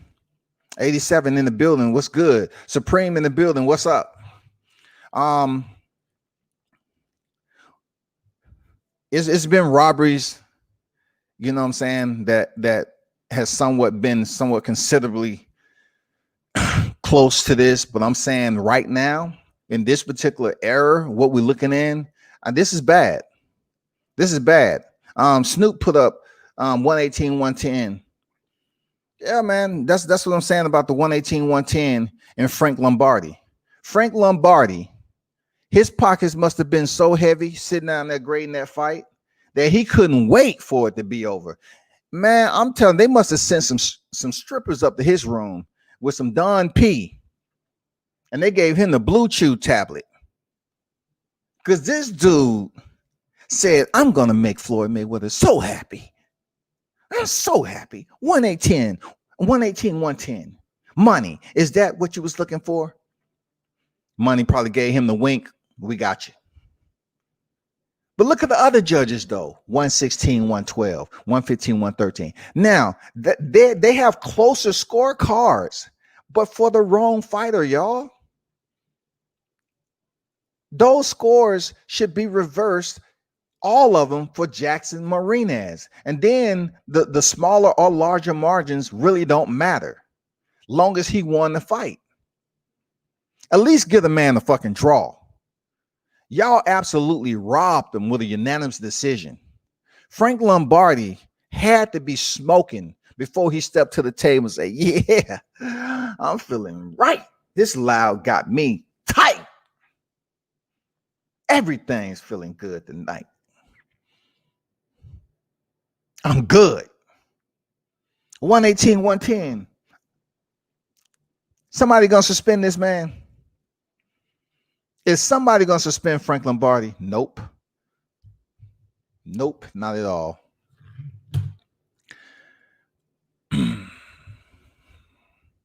Chain say, TC said Mayweather got robbed in the Olympics. That's all I'm saying. That's all I'm saying. Y'all just need to do just do a little bit of digging. Take out the shovels and do a little bit of digging, man. That's all I'm saying. Mayweather know what it is. Mayweather know what it is about robbery. And you think Mayweather ever look, you think that scar tissue has went away? You think Roy Jones Jr. scar tissue has went away? It never went anywhere. Never. Being robbed like that, never. That shit didn't go nowhere. Now, I wasn't talking about AJ. I was talking about Sad when he didn't win that fight. We all thought he deserved the nod before AJ. No, AJ did what he's supposed to do over there in Saudi Arabia. He went in there and boxed a freaking Arabian turtle that day. Andy Ruiz came in there out of shape and had no intentions of winning people, and he did not. But I can tell you this: I know he ate well over there. Mexico, the way they take care of their fighters. You're trying to tell me you don't want to establish and cement your legacy, Andy Ruiz? You rather go over there and overweight and decondition and become a mockery? You became a mockery now because, yeah, you're the heavyweight champion. You may be a nice guy, but your people are always going to look at you like you took a dive. Plenty of corruption in boxing.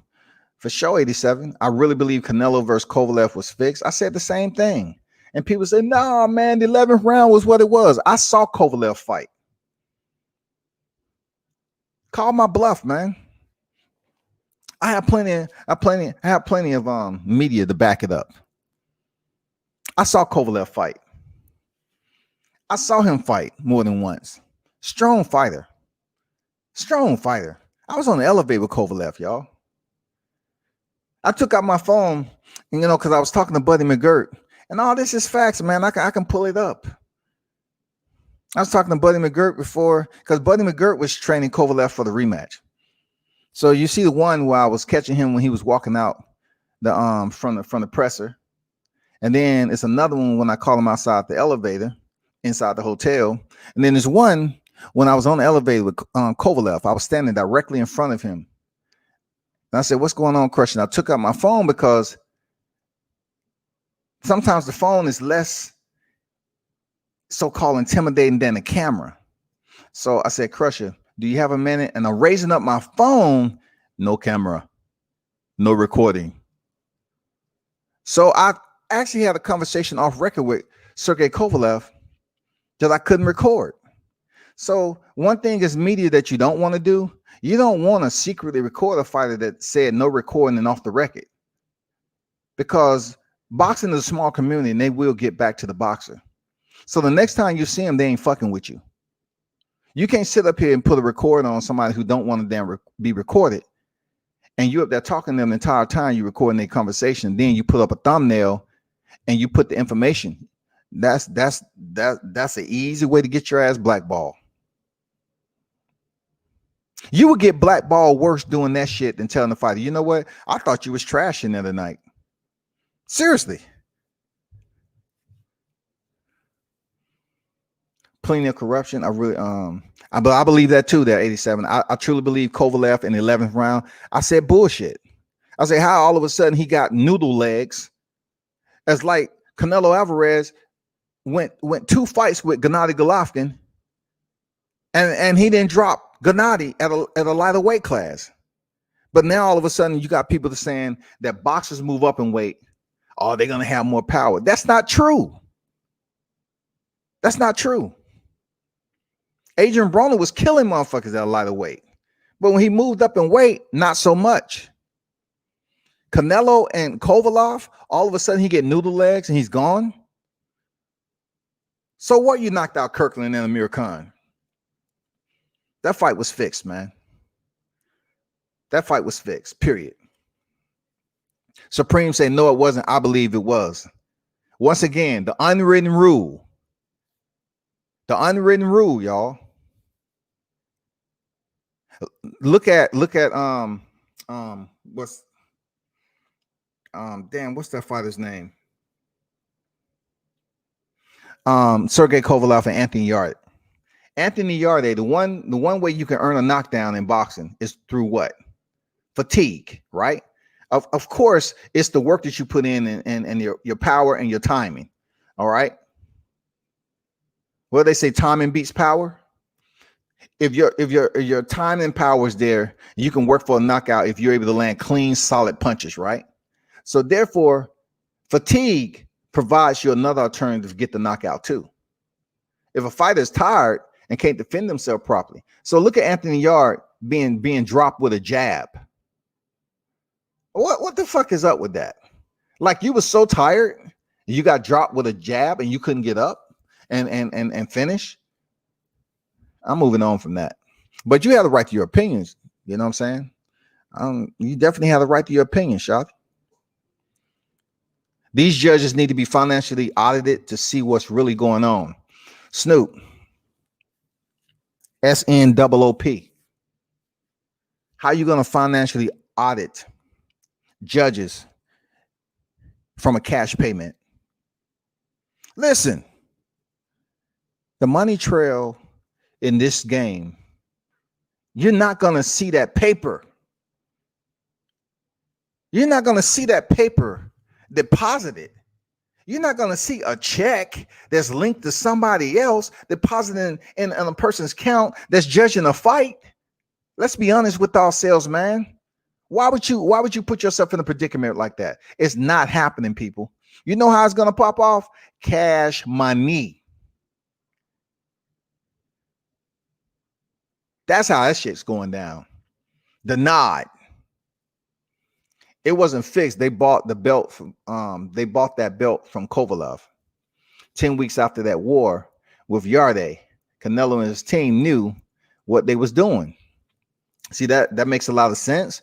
But also with that, Ace, when you say they bought the belt, that's another term that is used in boxing. You buying your opponent, you buying the belt. Either way, when you're saying you're purchasing something, right? Usually when we purchase something for ourselves, it's called ownership. You're taking possession of, right? So when it comes to boxing, where two competitors are supposed to compete for one winner, but yet the language is you bought the belt, that's being fixed. That means the fight is fixed. And the dive is delivered. When you buy your opponent, majority of the time, that opponent is getting knocked out. That opponent is not making it to the final bell, or that opponent is going to lose, because all you do is want the opponent on your record. It's the platform. It's the foundation of boxing. When these fighters are building a record, No matter how much you boost your fighter up and say, oh man, it's the next best thing, it doesn't freaking matter, people. Why? Because at the end of the day, you look at their resume and you're saying to yourself, how can you be 15-0, 20-0, and then your 3 fights ago, you was fighting somebody with a losing record? How can this be credible? How can we take you serious? You're 20-0, you're 25-0, but yet 7 fights ago, you fought somebody who was 10-10. That's all I'm saying, man. Exactly, Marinez was in control the entire fight. Ace Boogie, no, he had 12, 11. He had 12, 11 weeks. They bought the belt from Cole 10 weeks after the war with Yarde. I mean, look, 10 weeks, 11 weeks, 12 weeks. It's almost the same a little bit, okay? But it's not.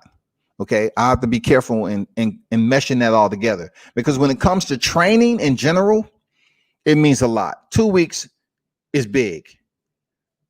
An 8-week training camp vice a 10-week training camp or 12-week training camp is pretty big in reality. I'm not gonna lie. Having those extra weeks is big, because just imagine you still cutting weight. You still, touching up, polishing up some areas of your skill set. It means a lot, especially when you're talking about weight cut. It means a hell of a lot. Coco said the Arabian turtle. God damn. He called Andy Ruiz the Arabian turtle. God damn. Hey, man, you need to put some type of Arabian turtle caramel and nougat, with nuts up in there, because he's a Snicker dude. Andy Ruiz was all about the Snicker bars. He didn't give a damn about anybody else. He said 87 to Don, salute. Coco, what's good? A said Kovalev fought Yarde August 24th. He fought Kovalev November 2019. Exactly 10 weeks away, dude. Hey, Ace just spit those facts. That's what, having access to the keyboard does to you. You able to come up there and look up location. Hey, Ace said it was 10 weeks, man. You can't argue with that. SB90 said, I believe it was two. It was two, bro. Wish I was a judge so I could have room stacked with cash. Both of us. But look, when it comes down to it, it gets very dirty inside and outside your job. Just think about this. The judges who have screwed over some fighters, they have to show their faces, man. They have to show their faces. As you're building your fighter up, right? You don't have judges in rotation that you don't see them again to another 3 or 4 months. No, some of the same judges grade fights so they can get the experience down. It's just like being in the military, picking a rank or working towards retirement. You have judges, referees, and everybody else. Some of the referees that you see in the square, they used to be judges. They used to be judges, people. And the judges, they build up their tenure and their qualifications to work up to the big fights, which of course allow them to gain more monetary relief on how many fights they judge and the magnitude of their fight. What scale? Is it a main event? Is it a main card? Is it a championship fight? That's all deals with building up their credentials as a judge. So of course their pay is increased tremendously. So therefore, when you come around to being in the game for quite some time, and certain people like the commission or whoever understands what's about to happen tonight, believe me, it's not a shocker. All these judges grading for Romero, none of these judges are going to be reprimanded. There's no consequences for this. There's not any consequences. It was for the interim WBA title, y'all. It's not going to be any consequences for Lombardi. None. Believe that. Supreme say that's cause Triple G can take punches harder. Kovalev chin seemed broke, just how Danny broke Khan's chin and got KO easily. George Foreman KO Joe Frazier. Razor Ruddock KO Michael Dokes. He did the same. Well, you know, like, I understand those fighters that you mentioned. I get it. I get it. But make no mistake about it, Kovalev is not Khan. Kovalev ain't Amir Khan. Because we seen Amir Khan sleep on the canvas outside of Danny Garcia. I've seen Terrence Crawford drop Amir Khan. I've seen him make Amir Khan quit. We've seen Amir Khan on the canvas. We know this. We've seen Mike Tyson drop Razor Ruddock, but I understand what you're saying. I mean, Michael Dokes, okay. It's certain when it comes to most of the names you mentioned on the back end, you know, those are heavyweights. And you know what it is. George Foreman was a slugger, man. George Foreman was a slugger. Who did Joe Frazier drop? It all binds together, man. JC say, chill, Rob. If Colv took a dive versus Nello, then Colv was Rob versus Ward first fight. Two different fights. You cannot compare the fighter himself. JC, check this out, man. Whether you want to take it for knowledge or not. Understand one thing when it comes to fighters. If those fighters are fighting in a different location on a different promotion or a different set of judges or whatever the case may be, right? Everything is not going to work out the same. That's just not how it works in boxing. There's levels. They always say it's levels to the sport of boxing. And that is true. The longer you stay in boxing and you build up your Wall Street, your stock in the sport, then you build up the connections. Certain things transpire. And those are totally two different fights when you're talking about Canelo and Ward. Totally two different fights. How many times did Kovalev fight Ward? That was like a rivalry. You know what I'm saying? But Canelo is just stepping up there to earn another division to his resume. He's the $1 million man. He has all the connection and influence behind him. He has the pull, the juice. You know what I'm saying? He has the juice right now. He's Bishop. Every promotion isn't the same. It may be the same fighter that's stepping in there against a different opponent, but you cannot compare like the outcome of a fight to mesh together to the subject that we're talking about as far as a fight being fixed. I mean, if you know a fighter, just look at a fighter, right? And you look at who he's been able to go in there and fight with. And then you see a fighter like Canelo Alvarez moving up in weight.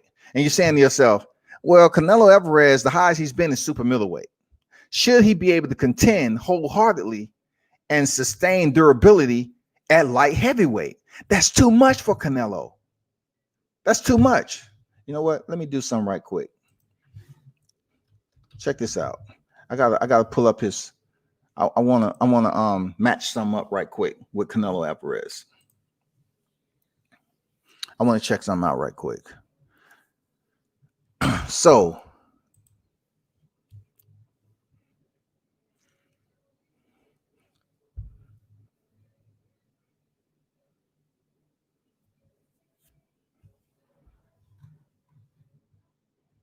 check this out though.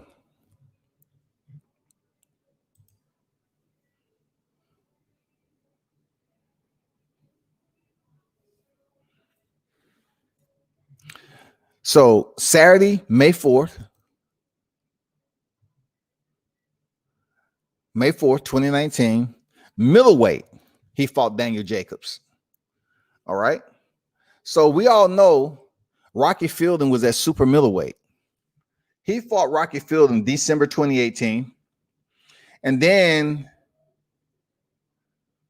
in May, he fought Daniel Jacobs at a lighter weight. He went back down to middleweight.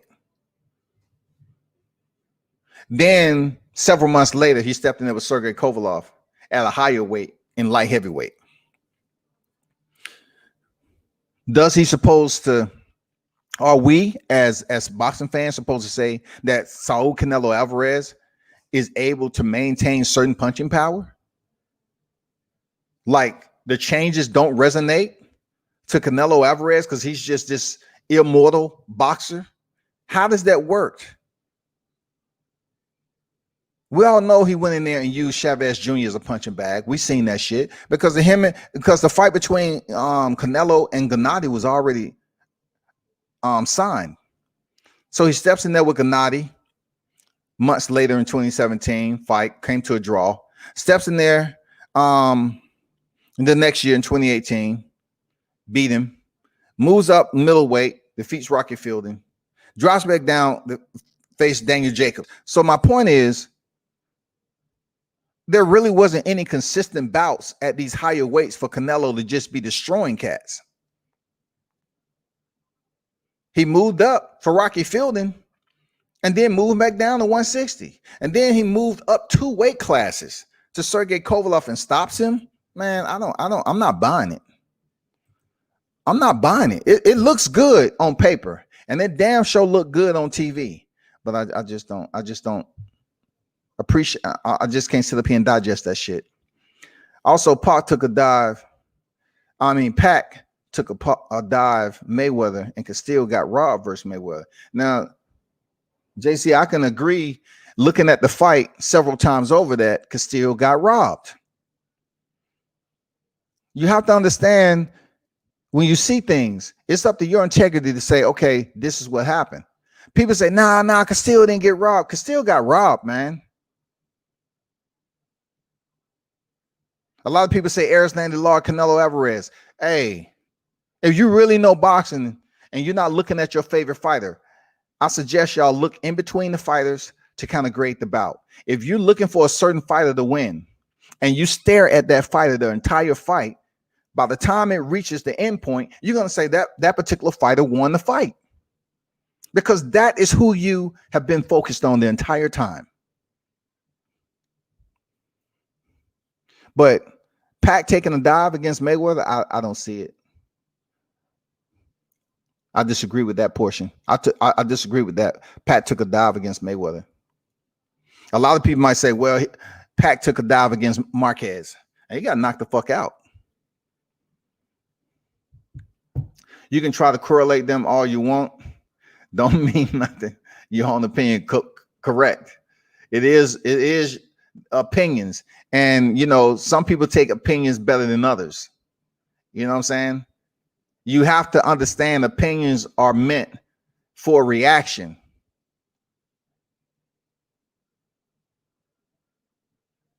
It's not based off factual purpose or merit. Opinion is not that. Can agree Cole beat Ward first fight, or we're gonna sweep that under the rug. That's another part of boxing. That's another part of boxing for another live. You know why? Because you're not gonna look. This is where it comes down to the true heart of it, JC, that you have to understand about certain individuals. Are you asking the question because you care about the fighter, or you just asking the question for dialogue? Because I would want to put more emphasis in answering the question if you actually care about understanding what you was looking at, if you even seen the fight. Like, I would want to know if you actually looked at the fight more than once, and if the question is rhetorical or not. That's what I'm saying. Like, if you're going to put stuff in the live chat, like, I need to understand where you're going with it. Are you saying that Cole beat Ward first fight, or are we going to sweep that under the rug? If you're saying that Kovalev beat Ward, then explain some of what you're your merit is in putting that out here. Like, why do you believe that Kovalev beat Ward the first fight? What internal to that fight brings you to that conclusion? You know what I'm saying? That's all I'm trying to get at. But back to Rolly Romero. Where does he go from here? You know what I'm saying? TC says JC Cole beating Ward and taking a dive has nothing to do with each other. I totally agree. I totally agree. That's why I just want you to elucidate what you're speaking on. Like I can't read short form. Like if you ask a rhetorical question, you just answered your question for yourself. But if you're saying that Kovalev versus Ward, it's a difference between a fight being fixed and someone took a dive. I seriously doubt Ward and Kovalev, any one of those fighters took a dive. Now, the fix, like I said earlier, can happen with the judges. A fix can also apply to a fighter walking in there and taking a dive. The two blends well with one another because of the intent. The intent is the same. The intent is the result.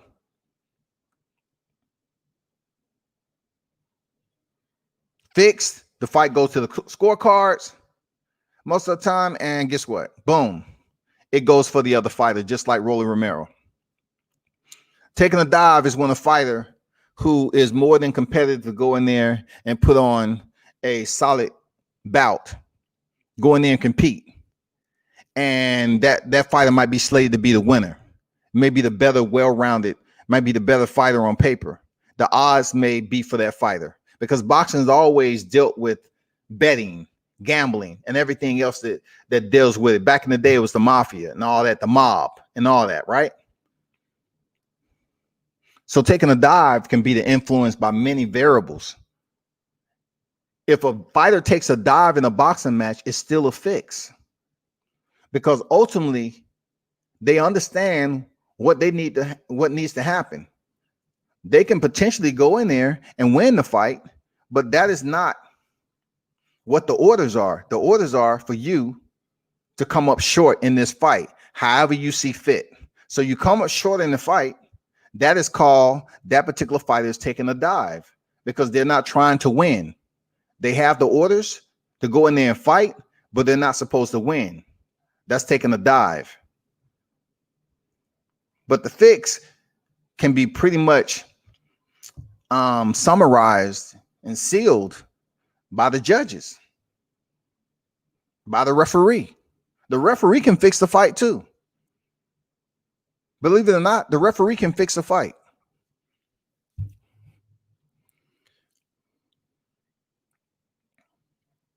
Rolly going to be food for any elite lightweight. Let me ask y'all a question about Rolly Romero.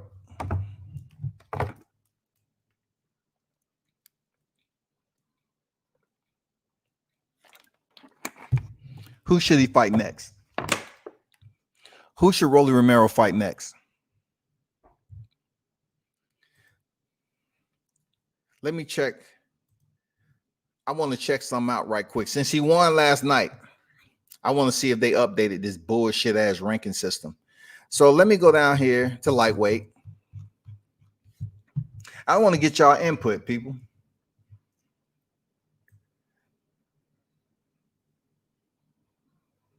They haven't updated yet. They have not. So we really can't talk about it. So since Romero Rolly is not up there yet because they probably in there goddamn scratching their head with a goddamn yard rake. Rolando Romero is number 7 right now, which isn't correct because he's the WBA interim title holder. So therefore, they haven't really made the change yet. But anyway, Jackson Marinez was number 6 in front of Rolly. So let's go from there. Does he beat Jorge Linares? Linares has been stopped by a lighter puncher as Vasily Lomachenko I mean, that might be a pretty decent matchup for Rolly, but I don't think he's ready for that experience of Linares. And then, of course, you got number 2, Ryan Garcia. And in the WBA, you have Robert Easter. So you think Rolly Romero steps in there with Robert Easter, who's been in there with Mikey Garcia, dropped by Mikey Garcia in the 3rd round, and Rolly Romero defeats Robert Easter? I don't see it, people. I don't see that shit. Right now, as far as ranking goes in the top 10, Rolly Romero is only ranked in the WBA in the top 10. And those names that's ahead of him, top 3, is Linares, Jorge Linares, Ryan Garcia, and Robert Easter. I don't see him beating any of those, because he sure enough didn't beat Jackson Marinez, who was ranked number 6. Francisco Patera, that might be his next opponent. Who knows? Okay. Ryan Garcia or Luke. So Ryan Garcia right now is number 2. Okay, in the WBA. But they're talking about the WBC for Ryan Garcia. So Ryan Garcia is ranked number 3 in the WBC and Luke Campbell number 2. So once again, check this out, people. This is why I'm telling you, how you have to roll, you have to flip through the pages of boxing through history. And the only way you're going to be able to do it is just do your research, right? So how in the hell Luke Campbell loses to Vasily Lomachenko in a WBC championship for the vacant title? He loses, right? Javier Fortuna is elevated up to the number 1 contender just because they tried to make a fight with Javier Fortuna and Luke Campbell. And people that's here, understand one thing. You have to understand how the moving process goes in boxing, y'all. You have to understand that the powers that be, whenever they want to move and shake up the list and grab somebody from the bottom of the barrel and put them up top, all because they want to make a fight, they can do it. If more people understood how fucked up the ranking system is, then they will understand more about a fight being fixed. Who knew about Carlos Ocampo when he fought Errol Spence? Nobody. So check this out. Javier Fortuna gets elevated. The same Javier Fortuna who went in there against Adrian Granados and freaking put on a damn theatrical show like he was hurt and carted off on a stretcher. The same Javier Fortuna had a tough fight against Robert Easter and lost. But yeah, he wanted to go in on Robert Easter and tell him to shut up on camera and blah, blah, blah. Javier Fortuna, and people keep mentioning the same thing. I'm tired of hearing Javier Fortuna. Jason Sosa knocked out Javier Fortuna. And Javier Fortuna lost to Robert Easter. Man, we heard it. Okay. But how in the fuck did Javier Fortuna become number 1 contender for the WBC? So Luke Campbell loses and he stays in 2nd. But Ryan Garcia, who has never fought for the WBC title, he's number 3 right now. So 2 and 3 are going to fight. 2 and 3 is going to fight right now, which makes a lot of sense. But Luke Campbell shouldn't be number 2 right now because he lost. Look at Sean Porter. Sean Porter lost to Errol Spence, and he's been champion before. But Sean Porter lost to Errol Spence, and they dropped him all the way down to like number 6. But how the fuck Luke Campbell, who wasn't even a champion, fight for the vacant WBC title, and he stays up at number 2? Why? Because that's boxing, people. They do what the fuck they want to do. And y'all need to understand that when these fights come up and y'all want to act like you're looking at a sport that was built off morals. You know what I'm saying? Boxing is never built off morals, y'all. Boxing ain't built off integrity, honesty, honor. Check this out. Sean Porter sits at number 9 right now. Sean Porter is sitting at number 9 at the welterweight division when he lost to Errol Spence. All these people that's above him, Sean Porter beats. Even Sergey Lipinets.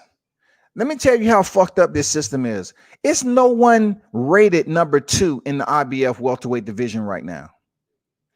So how in the fuck does Sean Porter, a former IBF champion, former WBC champion, how is he sitting at number 9? I'll let that marinate. I'll let that sizzle for a second. And you tell me how that's possible. Back to Luke Campbell. Rolly Romero cannot face Luke Campbell or Ryan Garcia winner.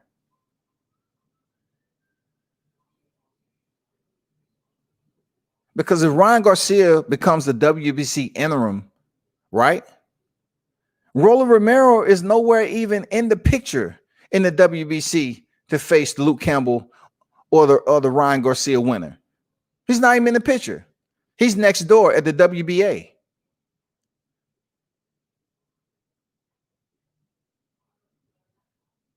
There's no unification of interim titles. Let's get this shit straight. There's no unification of interim titles, y'all. If Ryan Garcia and Luke Campbell is fighting for the WBC interim, right?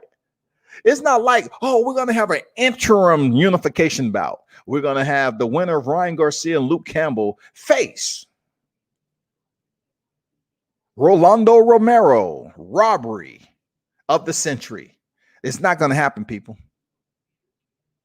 If the winner of Ryan Garcia, Luke Campbell may potentially, before Devin Haney moves up, may potentially face Devin Haney. Somehow in between that is Javier Fortuna. Somehow, some way in between that is Javier Fortuna. I'm just being honest.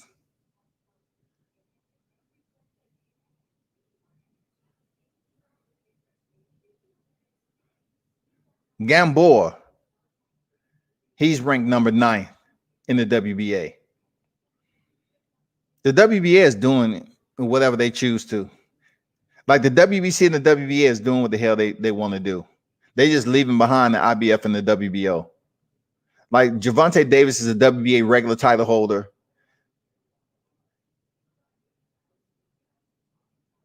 Evan Mendy.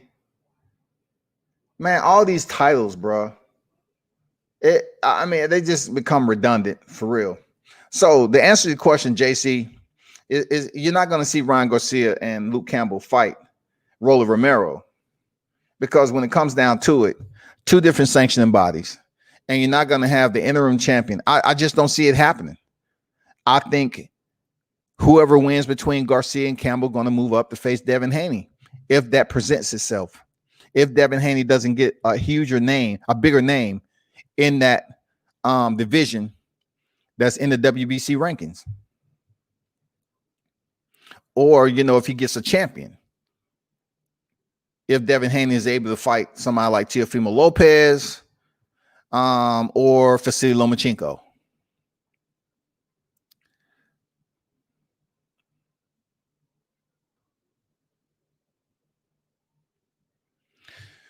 WCS, don't pay too much attention to JC. He's known to be delusional at times.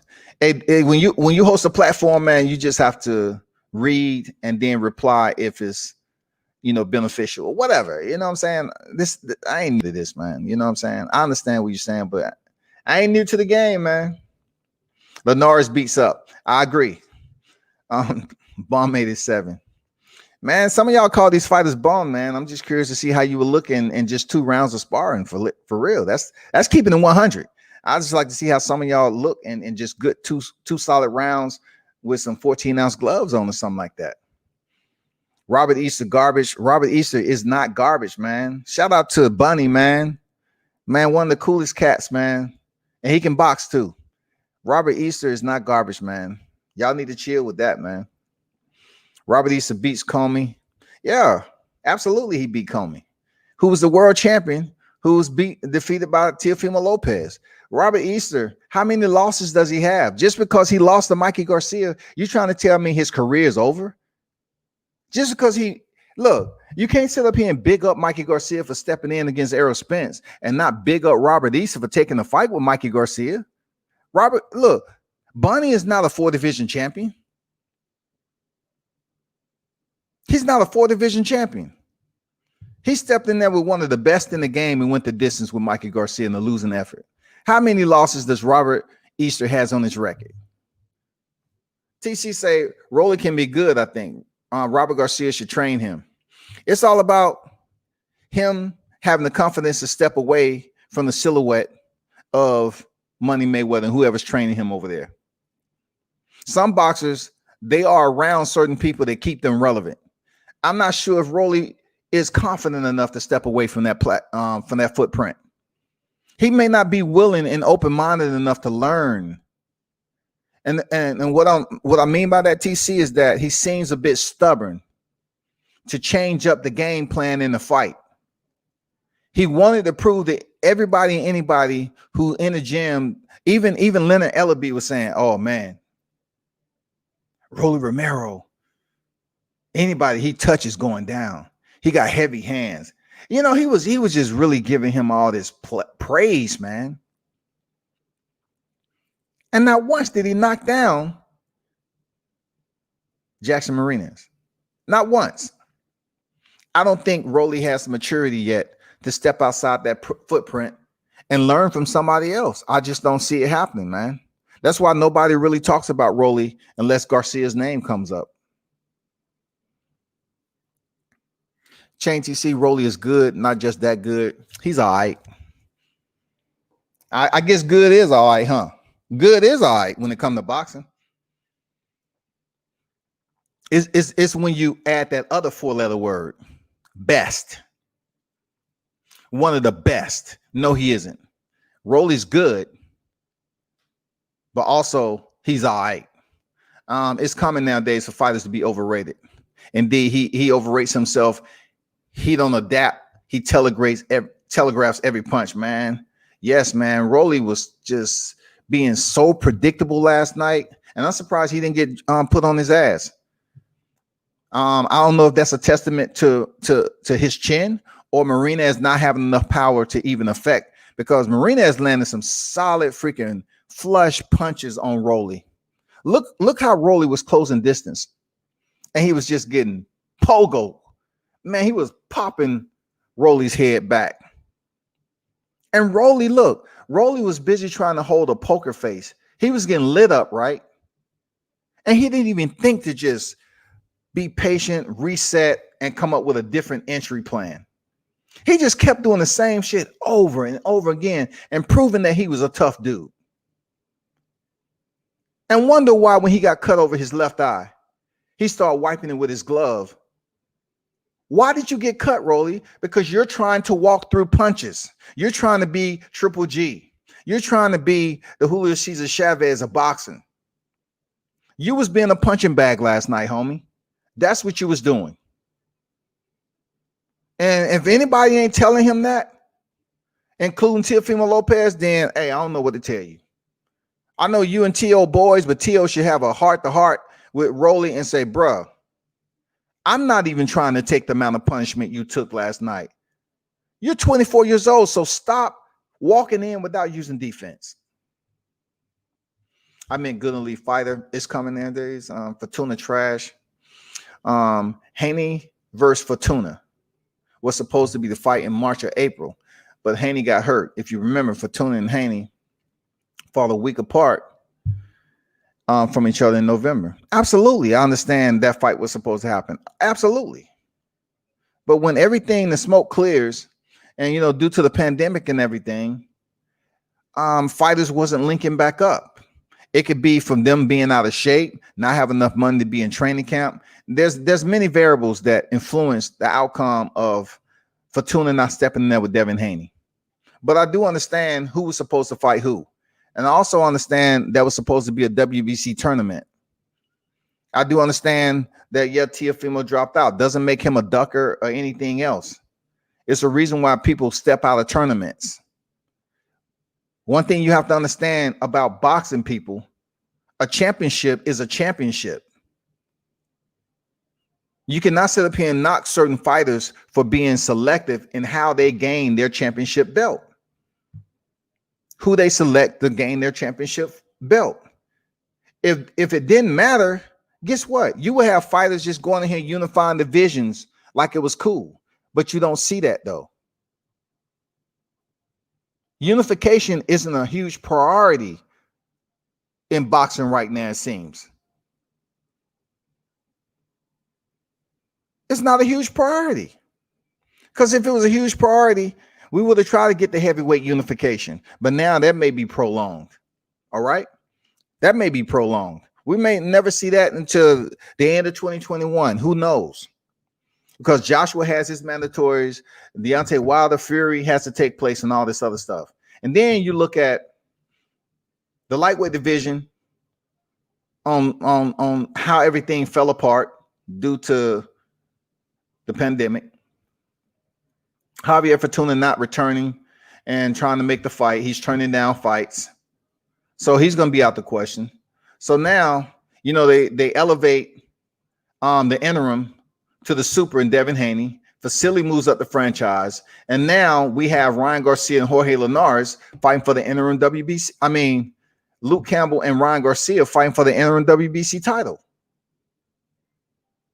A lot of moving parts, huh? It's a lot of moving parts. A lot, man.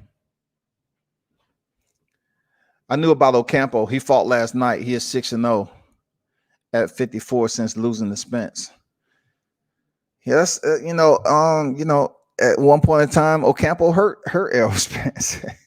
I was at the fight, man. Hey, Errol Spence get hit. But, you know, good for Ocampo, man, for turning around and, you know, moving up a division and doing what he's doing, man.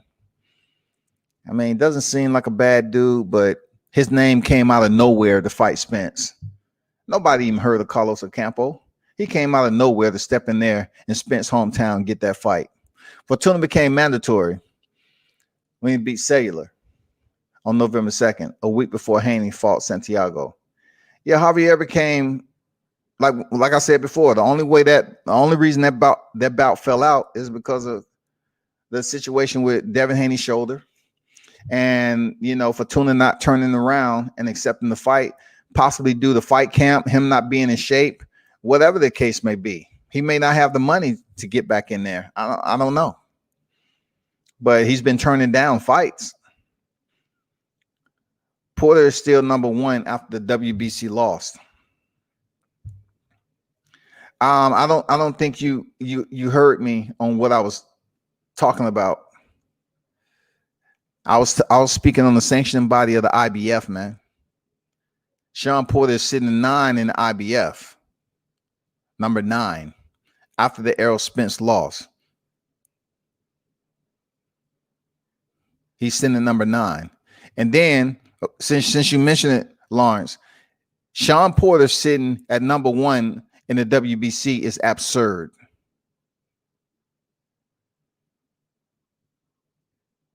Sean Porter sitting at number 1 after losing the unification bout with Errol Spence doesn't make any sense to me. How the IBF, he's sitting at number 9, but the WBC, Porter is still number 1 ranked to potentially face Errol Spence again. Or if they choose to give Errol Spence the franchise championship, he will be elevated to franchise champion because he's the WBC champion. And a lot of people are saying, betting odds-wise, that he should defeat Danny Garcia. And some people aren't. But just say, for instance, Errol Spence defeat Danny Garcia and somehow he gets this franchise championship, then therefore that would elevate Sean Porter to super champion because he's the number 1 ranked. Why I think Sean Porter shouldn't be number 1 at the WBC because he lost. He lost. Even though he's the WBC champion that night that he faced Errol Spence, I don't think because you lose, you should sit right at number one again. Because what that does is prevent fighters like Yordenis Ugas, who still wait for his shot, Mikey Garcia. You know, I can see Keith Thurman. He should even be up a little bit. We're talking about the former champion who just lost his belt to Pacquiao, who just lost his WBA title to Pacquiao. But he's sitting behind Mikey Garcia, who hasn't even earned a title at welterweight. I can go on and on with this shit. How Keith Thurman behind Mikey Garcia? How's that possible? How did Mikey Garcia take the elevator and he hasn't even been a champion in the welterweight division yet?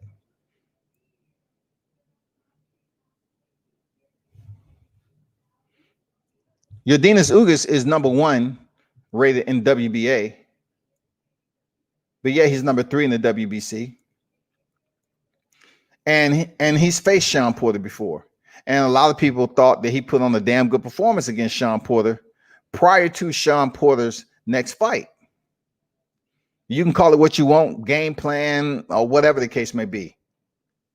But when it comes down to it, the ranking systems should not be taken as scripture, because one week one fighter is displaced and then the next they're the other. Look at Jerome Ennis. Jerome Ennis in the IBF is 13.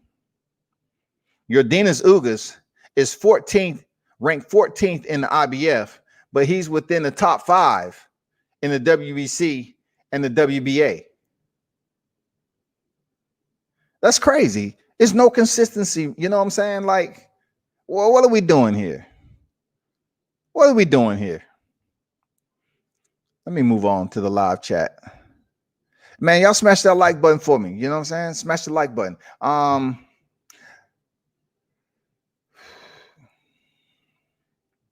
87 say, Lawrence, how do you see Danny and Spence?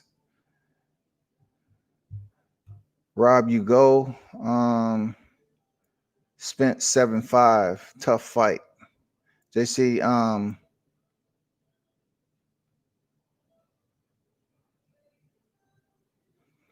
I see. Let's see. I will tell you more later. Has there been a robbery as bad as this before? Absolutely. Of course. Of course. I see Spence edging out on points. He certainly will be rocked a couple of times. Danny Garcia's skill set matches up really nice with Spence. That's all I'm gonna say.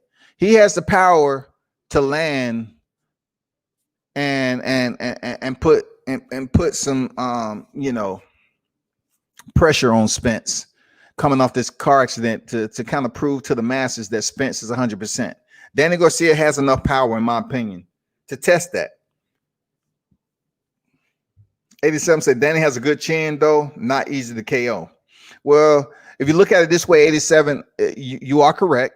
Danny Garcia has good chin, but also Errol Spence isn't a knockout artist. He isn't a knockout artist. Let's be clear on that. So that's why this is a good matchup. Solid matchup between Garcia and Spence. Lawrence say Easter took a lot of punishment versus Granados when he could have avoided. I totally agree with that, Lawrence, because Easter is known to be a taller fighter, but he shortens himself up to fight on the level of his opponent, and he liked that. I mean, he switched it up a little bit because people was probably telling him, like, Easter, why you love to get into a firefight with these fighters instead of fighting tall and using your range. Why you choose to do that? That's not smart. You're gonna be out here looking like Rolly Romero in a minute. But Easter's a tough fighter, man. He's nowhere close to being a bum, man. Nowhere close. Period. That's not even language when you mention Robert Easter, who has one loss. If Robert Easter has one loss and former world champion, man, come on, man. So what, in theory, what is the criteria to base these fighters off of if they're going in there putting in work and they can have a record like Easter with one loss to a 4 division champion? Now all of a sudden they're a bum. That's outrageous, man. Yes, I feel I don't fight to his height. Yes, I feel he don't fight to the height all the time. Likes to fight inside. Yeah, I agree, Ace. That's true words right there. Robert Easter loves to get inside and firefight, like he did with Javier Fortuna. Adrian Granados is a dog, though. Adrian Granados will sometime, if you don't have a fighter who's able to fight well, educated enough at distance, and have the right game plan and cardio to keep a fighter like Adrian Granados. Granados will make it a dog fight. He did it against Porter. He did it against plenty of people. He did it against Javier Fortuna. That's Adrian Granados. He couldn't do it against Danny Garcia because Danny Garcia is that fighter.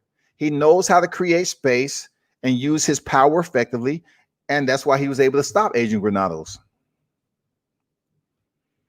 I want to say, TC, why would Garcia train Rolly when he trains Jackson Marinez, who just beat him? 87 said, Chain, you tripping. I think he just asked a question, but I don't know if he asked a question that Robert Garcia should train Rolly. You know what I'm saying? Or what if, Ryan Garcia would have been in there? I mean, Robert Garcia would have been in there. I don't know. I forgot what the question was, to be honest. I want to see Marinez again. I see real talent here. I agree. Marinez can box, man. Not only he can box, I think he'll give a good run. Seriously. He was ranked 6 above Rolly, and he should still be ranked above Rolly because Rolly was in a robbery. I was watching Fernando Vargas Jr. live stream. He said he's going to tell Rolly he lost and they pals. Yeah, man, he should. He should tell him that. But like I said before, man, I can't sit up here and say Rolly is ignorant to what's going on. I can't say that. I've seen Rolly. I've talked to Rolly in person. He's a nice guy, man. But in the ring, he's a bit stubborn, in my opinion. He refused to make changes. He refused to understand that he was losing the fight. And he was just going off that one punch, one quitter hitter. And you cannot do that when you're in there with the fighter who's already shown you that he can motherfucking box. Marinez showed you that he can box. And he looked good doing it. When you talk about the sweet signs, the way he was slipping punches, cutting angles, landing 3-punch combinations on Rolly, doubling up on his jab, keeping distance when he needed to, countering Rolly when he was coming in with those wild looping shots. Marinez can box, man.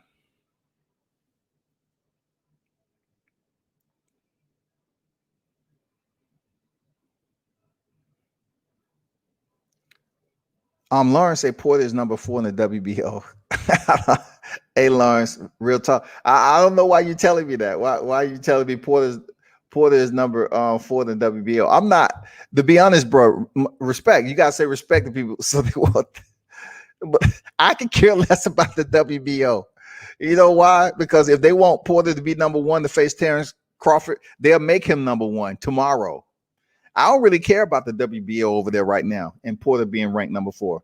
I was just talking about him being attached to Errol Spence in their last fight, him being the WBC and fighting for the IBF champion Errol Spence and coming up short. So therefore, I know he was the prior IBF champion before Kell Brook defeated him. But why is he number 9 in the IBF and Errol Spence is the champion? That's all I'm saying. If he stepped in there and lost to Errol Spence and he was the WBC champion, then why didn't the fluctuation happen in the WBC with him just lingering around at number 1 after he had his shot to defend his belt and he failed? Errol Spence defeated him. So how can there be such a huge disparity in the IBF sanctioning body versus the WBC? How can there be a disparity like that? Just because he held the WBC title? Is that why?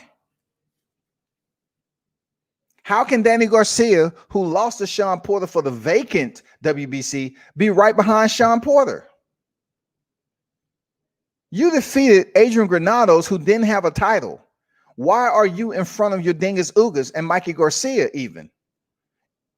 You lost.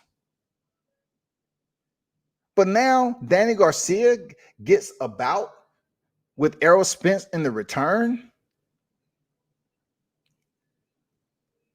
Don't take these ranking systems serious. The only one that really is in cement in the ranking is the super champions. And of course, in two divisions, the franchise champion, okay?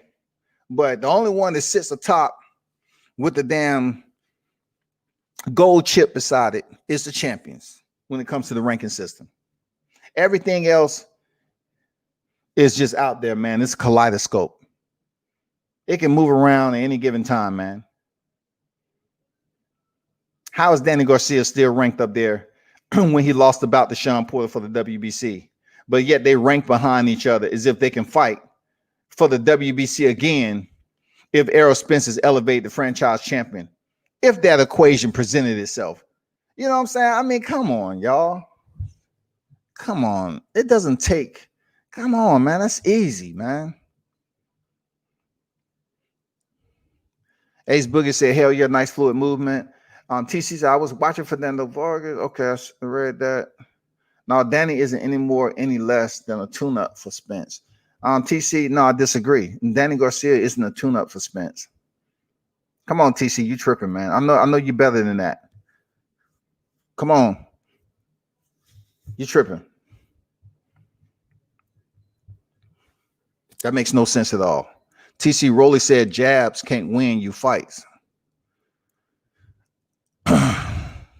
You know, Rowley wanna Rowley was the one say his next opponent was gonna get the walk down to death. Well, hey, in order for you to walk somebody down, you have to get in close. And once you get in close to a boxer, if you're not getting touched up with punches, then that means your opponent is focused on something else. It's boxing. In order for you to close down your opponent and walk them down, you have to come through the door with some type of punch combinational set. You have to present them with something. You just can't come through there with flowers. That's what Rolly was doing. Rolly was just trying to say, hey, it's me again. Hey, it's me again. Hey, Marinez, it's me again. Hey, Jackson, it's me again. That's all he was doing. He wasn't coming in there, letting his hands go, working behind the stick. He wasn't. He was throwing one short jab to the body. And what else? Like, dude, you cannot go in here and do this for 4 or 5 rounds and act like you Floyd Mayweather. You can't do that, Rolly. You cannot sit up there and punch to the body like Floyd does. And then you're like, man, why isn't Floyd's opponent just getting in close on him and working him over and bullying him, push him up against the ropes? Because Floyd, he knows how to move. Hit, not get hit. That's Floyd's mentality. Hit, not get hit. Rolly is hit, get hit again, get hit even more, and continue to get hit. That's Rolly's mentality. Best kept secret, Brian Norman Jr. Shout out to Brian Norman Jr., man. And dude is a problem. Y'all might want to know that. I haven't seen him in a minute, but shout out to Brian Norman Jr., man. He actually fought on Showtime. I think it was one of the last cards before they actually shut down. Definitely be good to get more press on Brian Norman. But that's a problem right there. He's going to be a problem for a lot of cats. Shout out to him, man. Rolly said jabs can't win fights. Rolly punch drunk. No, man, I'm tripping. We talking about the same Danny Garcia that lost to Lamont Peterson and Mauricio Herrera. Took a beating from old heavyweight Eric Morales. Got worked over by old Zab Judah. Danny a hype job.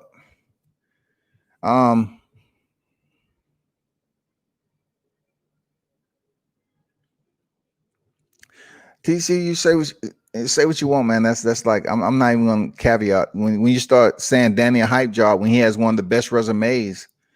You know what I'm saying? How many divisions Danny a champion in there, TC? What's his resume look like? When you look at a person's resume, you just can't take the losses. You can't do that. You can't sit up here and say, well, I want to make it a point to speak on Danny Garcia's bouts that he didn't dominate. You can't do that. That's being a temporary. You can't be a temporary when you're talking about the sport of boxing over here on WCS. You can't do it. Danny Garcia's only 2 losses is to who? His only 2 losses is to who? Sean Porter, Keith Thurman. And what were they? World champions. What was Danny Garcia? World champion. He only has 2 losses. But yet, you know, you mentioned Eric Morales, one of the best to ever do it, one of my favorite fighters in the sport. He won in UD.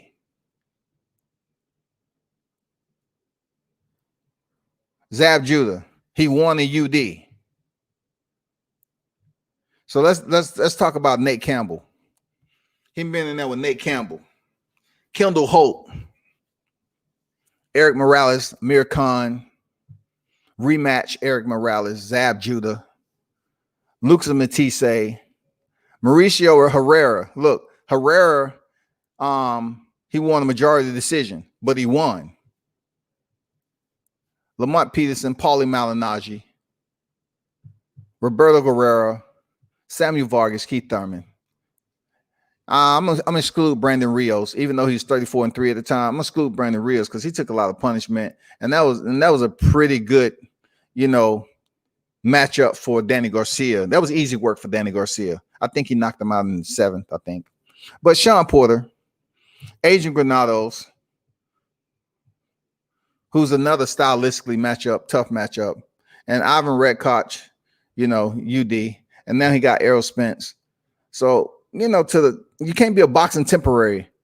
Come on here talking about Danny Garcia as a tune-up and everything.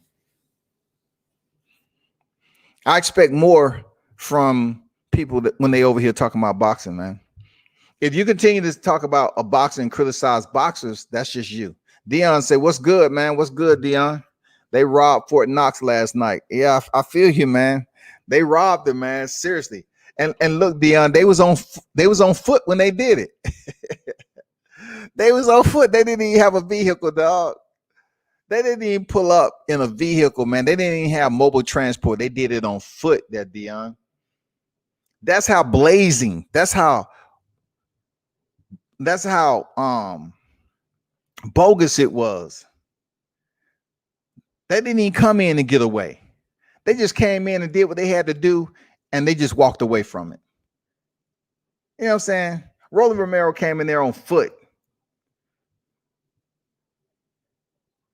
Robbery, and walked away. I haven't even really checked social media yet and see how many other new media, you know, how many segues out here talking about this. But of course, I wasn't going to let it go today. I don't care if it's Sunday or not. I wasn't going to let it go. I wasn't going to give him the benefit of the doubt to say, you know, you're going to get away with this.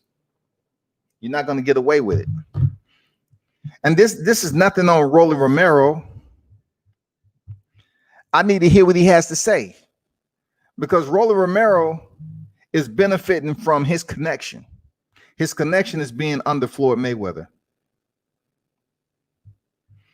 So let me see what Teofimo. Look, Jamel Charlo say robbery. I don't give a fuck. But see, I don't know why Teofimo Lopez is putting tweets out here and deleting them.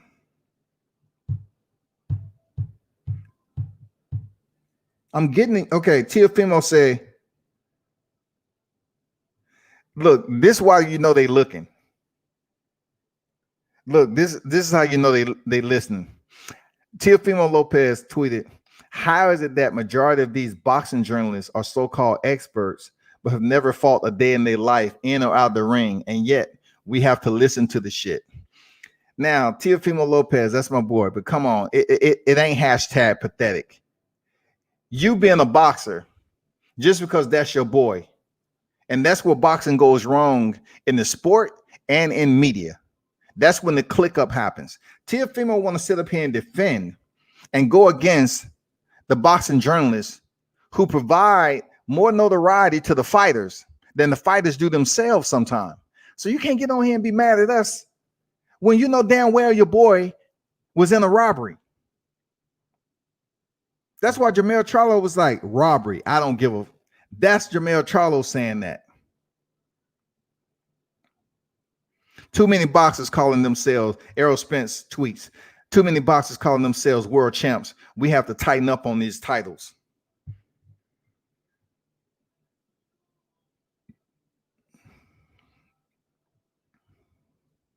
It's too much clicking up going on. You know, that tweet right there is just a little bit disappointing if he's talking about journalists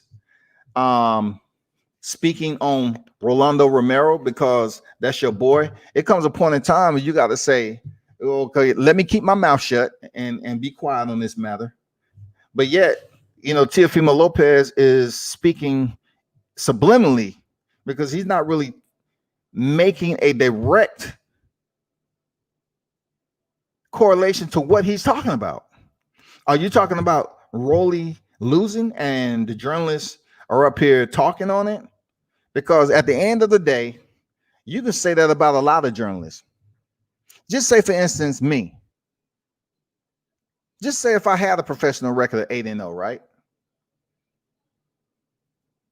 Then they're going to say, yeah, you fought, but you ain't fought nobody. So it doesn't fucking matter if a journalist hasn't been in the ring or not. If I have been in the ring and I got a 15-0 record, and they look at where I fought and who I fought, then it's going to come down, yeah, you was in the ring, but you haven't really fought nobody.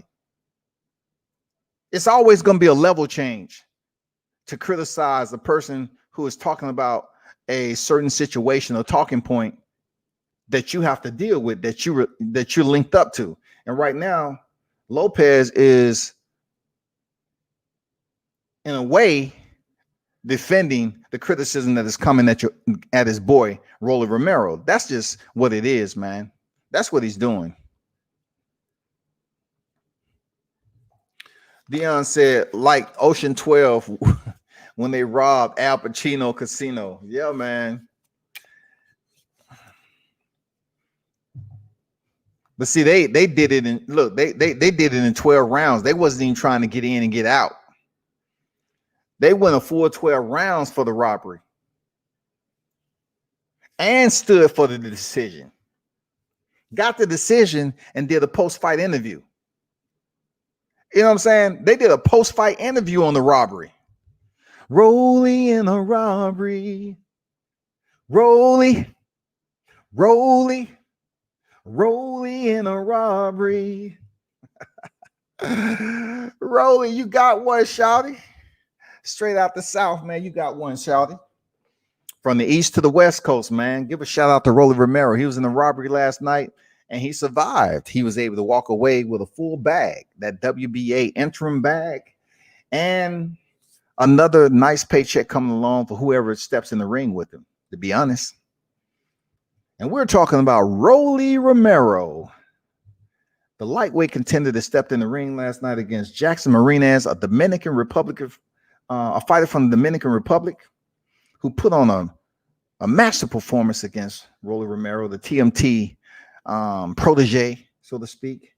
And what we seen last night is a dominating performance by his opposition, Marinez, who was absolutely and utterly robbed.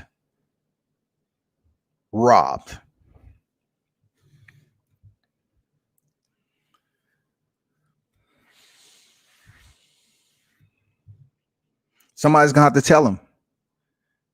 I know y'all love that acronym of TMT. I know y'all love it.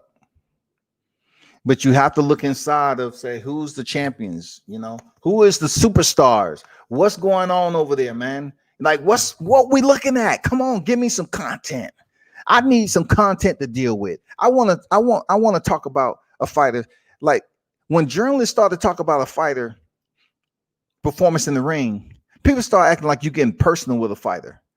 Like Badu Jack is a cool cat, man. That's a cool dude. But he still starts his fights too slow. When he was in there with Sean Pascal, he starts his fights too slow and then comes in the middle to late rounds. By then, it might be a little bit too late. Floyd Mayweather, he doesn't have influence on everything. Because the night that Badu Jack lost to Sean Pascal, Floyd was there. They was here in the A. It was a Showtime card. And Badu Jack, a lot of people thought he won, but he lost. Floyd was there. Floyd was in the ring shaking his head like, man, what the fuck? How is this possible? He has influence on certain levels, Floyd Mayweather. At the end of the day, he has influence on certain levels. But he was there the night that Badu Jack lost to Pascal, man. That's fact. So you tell me.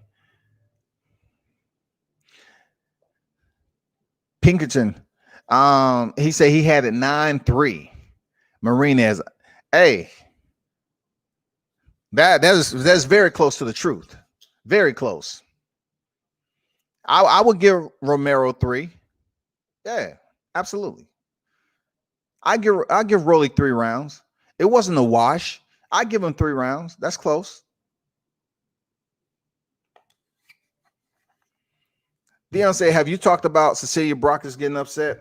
No, I didn't talk about it because last night I was pretty much saying that, she wasn't really a fighter that I paid attention to in a sense. And I kind of felt her going into this fight would be a big test for Brockers. It would be a big test. A lot of people want to, give hate towards Brockers for not trying to fight Carissa Shields, but she's established her career the way she's supposed to. I think she was 36-0. And she was going in there, on the brink of defending her title 26 times. That was a little bit disturbing to me because I know Joe Louis. It just got to a point where is it something that would have been defining for Brockers to drop a record such as what she was on the brink of doing? Would people look at her or remember her as defending that title? Would people look at her and say, oh man, she's about to break this long-term record? You know what I'm saying? There's a lot of media out here on that, but no, I haven't spoke on it to be honest. I know, the media was out there and they was trying to say, oh man, you're about to set history, Brockers, and you're about to be the one to defend your title 26 times, succeeding the record of 25 defenses and stuff like that. It didn't happen.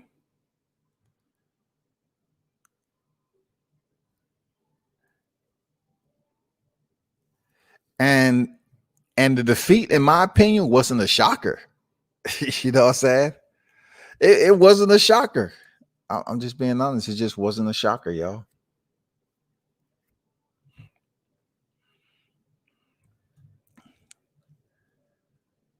Rolly couldn't have won more than 4 rounds.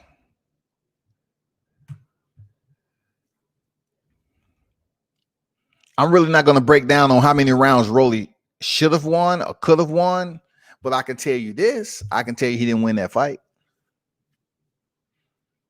And, Mark made a good point, 9-3 is about the way it should have been doing. Should have been added up when it came down to the scorecards. But if you're gonna have a wide disparity, a huge disparity, like we've seen before, and it's all in favor. If you're talking about an MD, a Mike Delta, and it's all for Rolly, that's bullshit. It's no way, shape, or form that fight is all for Rolly.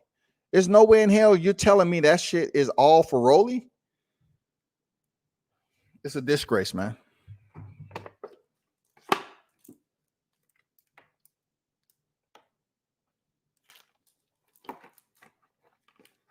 I mean, I like Teofimo Lopez, but man, get off Twitter right quick. Just get off Twitter, because I got you going in there, as a favorite to defeat Lomachenko. Just get off Twitter. Don't sit up here and start dogging out media, talking about you never been in the ring. What does that have to do with anything? The lens tell us all we need to know in short fashion. All right. Our initial perception on what we see, and then we take what we've been able to see and we process it thoroughly, much deeper, and to what the analytic process consists of. That's it. We can go off initial reaction, and then we take a little bit more time to really break it down and peel back the layers. Carissa said, damn, Cecilia Brockers, you are classy. What a champion. Gracious in defeat as you are winning. That speech just made me tear up. Good role model for women's boxing. I'm going to let that go. It's a reason why I'm going to let that go. Because for some people, if you tell them they should watch what they say and all this other shit, they get all pissed off. I'm going to let that go. I'm not even going to comment on that. Ryan Garcia, laughing my ass off. Damn, Rob without a gun. Even Ryan Garcia is going, and I'm going to put this shit out there too. All these damn boxers talking shit about Rolly. Ryan Garcia say, LMALO, damn, Rob without a gun.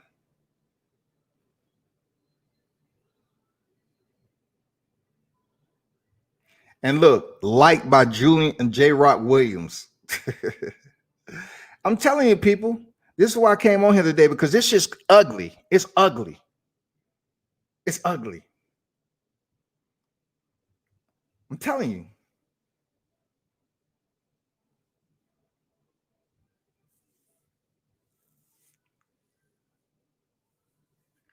Here go Alicia Napoleon Espinosa. Once again, this is a common language that you hear for women's boxing. That's why I really didn't talk about, Cecilia Brockers, man, because I didn't think she was going to get it done against that lion. But she said, why doing every female fight on the zone, Sergio Mora talks so much about females needing to fight in 3-minute rounds, but never mention the fact that we should be paid the same. And that's one of the factors. If you're going to get paid the same, then try to, first of all, get to a point where you're fighting 3-minute rounds and your championship bouts are 12 rounds. Establish that first before you say we want equal pay, because the people that's making the decisions up top, they're not going to say, guess what? You know what? They should be paid the same. We're going to keep them at 2-minute rounds and pay them the same as males. And the male's going to look at that like, huh? Nigga, what you talking about? We need to bump their championship fights up to 12 rounds, first of all. And we need to goddamn bump these rounds, the minutes per round, to 3 minutes. Because we get tired of seeing women fights become very competitive and then the bell ring. The round becomes very competitive and then the bell sounds off. We tired of that shit. So as Espinosa wants to do anything, and what needs to be done in boxing, you all are separated too much. As a class of women professional fighters, you need to get together and go to the people to talk to, go to the board and advocate for your pay, and also advocate to have the rules change. First and foremost, have the rules change and then advocate for pay. Don't sit up here and say, well, Sergio Romero, he want to talk about us should be fighting 3-minute rounds. He's telling you what you should have changed first. Because it makes no sense for you to come up here and get higher pay, but yet you're fighting 2-minute rounds. And the highest you can go in about is 10. H Money in the building, man. Salute to you. What's good? What's good? Y'all be sure to check him out, man. Go check out his content and everything. Subscribe to the channel. This was a robbery. Absolutely, man. Absolutely. Absolutely was a robbery. No doubt about it.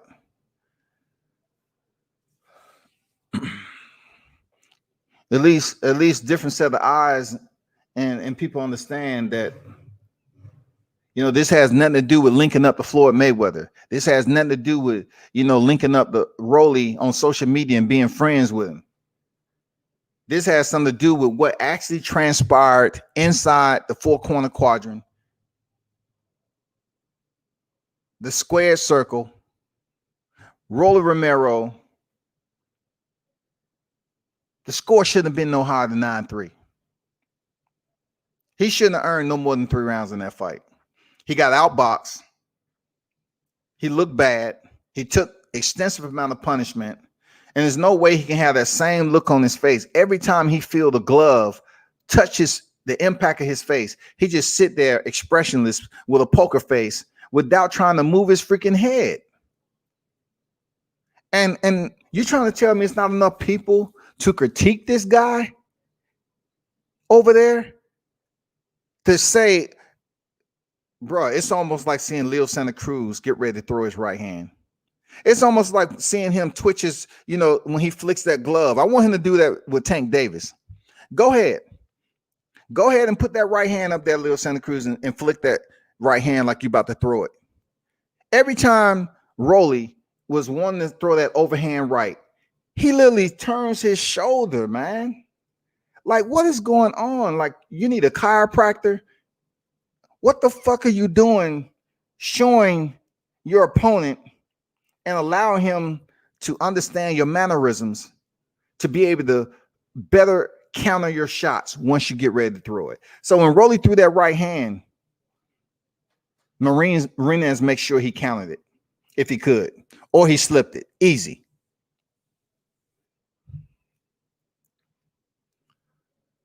This was Pacquiao versus Bradley type of robbery.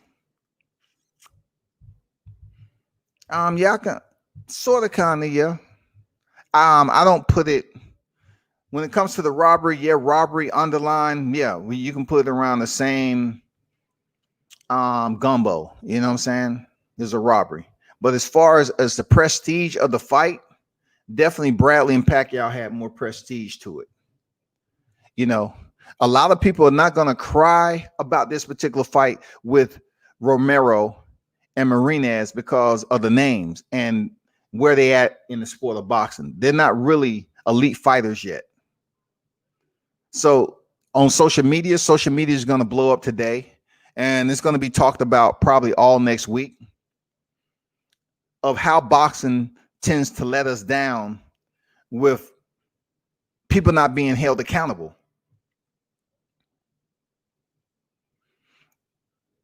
It'd be good if boxing was governed. But who are you answering to in the sport of boxing?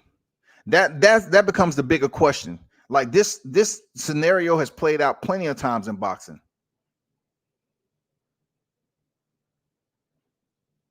The judges aren't going to get suspended. The judges can play stupid all day long and say, "That's what I saw.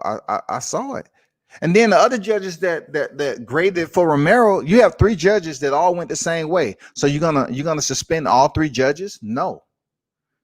Are you gonna suspend Lombardi for having a 118, 110 scorecard for Romero? No, because the other 2 judges scored it for Romero. Now, if by chance those other 2 judges would have scored it for Marinez and Lombardi scored it for Romero 118, 110, then we may be talking about a suspension. But we all know that's not going to be the case here. The case is going to be you have Romero walking around with a belt, and in his heart of hearts, he's not going to enjoy it the way he should. I don't give a damn. He get on social media and say, I don't give a fuck what they talking about. They ain't never stepped in the ring. Well, guess what? You should give a fuck about what we talking about because you goddamn lost yesterday. Cecilia Brockers wasn't a robbery. Rolly Romero was indeed a robbery. And boxing needs to do better, man, with not allowing situations like this to happen because this is boxing. And if you are fighting beneath the umbrella of a promotion and you want more people to tune into your fights, then you cannot have a fight go down like this. You cannot have too much controversy for the wrong fucking reason. And this is what I mean. Benavidez missing weight. Boom, it's already he can't even contend for the title. He goes in there and stops Angulo in 10 rounds. Nobody cares because neither one of them walked up out of there with the title. Then before that, you had Rolly Romero go in there and fight Marinez. Full of controversy because Romero clearly was outboxed during that fight. So you have two sets of controversy for the wrong reason. You have fighters that's fighting beneath your umbrella. One doesn't make weight. And then the co-main event, he gets outboxed. But then again, he gets the damn interim title because of who he's connected to. Now what? Where does Rolly Romero go now? What's next for Rolly? Who does he fight and who can he step in there with? Who? Hey, Ryan Garcia is saying himself, he's goddamn wiping his mouth. He says, shit, I'll fuck that motherfucker up. The way you looked yesterday, I'll fuck you up. But then again, I look at like, can Ryan Garcia keep Rolly off of him? You know, being a stand-up fighter the way he is, doing the mannequin challenge too much in fights, waiting for the counter shot. Can he keep a fighter like Romero off of him? Because Romero on the inside, he is strong. Romero is a strong fighter. He does present power. So when it comes to Garcia, I still think that would be a pretty good fight because they have history together and styles make fights. And I think it'll be a good fight for Rolly Romero to go in there and try to bully Ryan Garcia and then have Ryan Garcia, you know, try to put his speed on display, his movement, use his mobility to see can he box Romero just like Marinez did and come out there with victory. But now that I know that fight isn't going to happen, you know what I'm saying? Ryan Garcia is about to step in here with Luke Campbell. That's a bigger priority. It's a bigger name than Rolly, and that's where it's going to be. And I'm pretty sure after that fight, we don't know who the winner is going to face. If it's going to be Devin Haney, then of course Haney is a bigger name than Rolly. So we may potentially never see them fight at lightweight division. We might have to wait till they in 140 division, junior welterweight. But either way it goes, it's just it doesn't make any sense and not supposed to make sense. But those of you that's tuned in, hey, smash the like button and understand that boxing will always have these type of weeds growing. And their roots has been embedded in the foundation of combat sports. It is considered the hurt business. But you have weeds that sprout up like this all the time. And the intentions are always bad. It's disingenuous and it'll continue to be that way. Rolly Romero was getting touched up so much that at one point in time, I thought he was going to at least get knocked down. You know, Marinez would be able to drop him. And then when he got the cut on his face, he still didn't change up the game plan. Look at the fight, man. You know what? I'm going to do you one more. You know what? Hold on. We about to take a look at this shit. Hold on, shouty. Hold on. I'm about to pull up. Yes, I'm about to pull this up.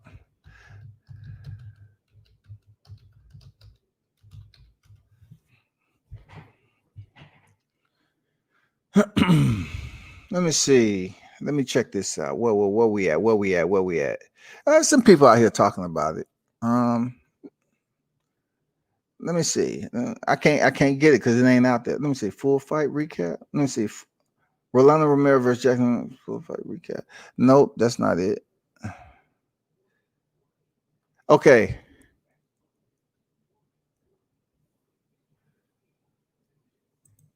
Let me see if this is Rolly post fight. This is not exactly what I want, but hold on for a second. I'll keep my voice down so I don't get reverb into your microphone. But hold up, y'all. Let me share this right quick. Let me share screen right quick, and so I can show you Romero's post fight interview. But I wanted to see if there's a vid out there of his highlights. So hold on for a quick second. Let me bring up that. Boom.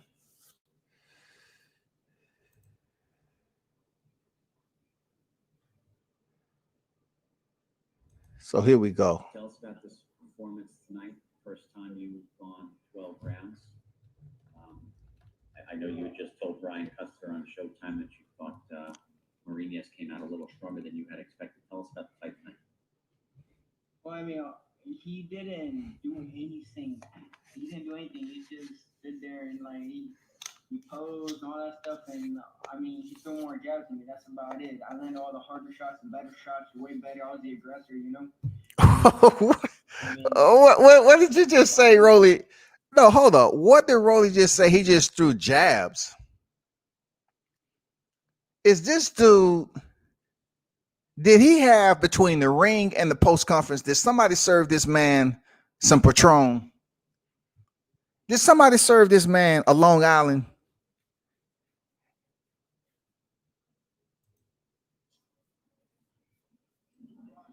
Okay, we're going to take some questions here. Keith Eidick.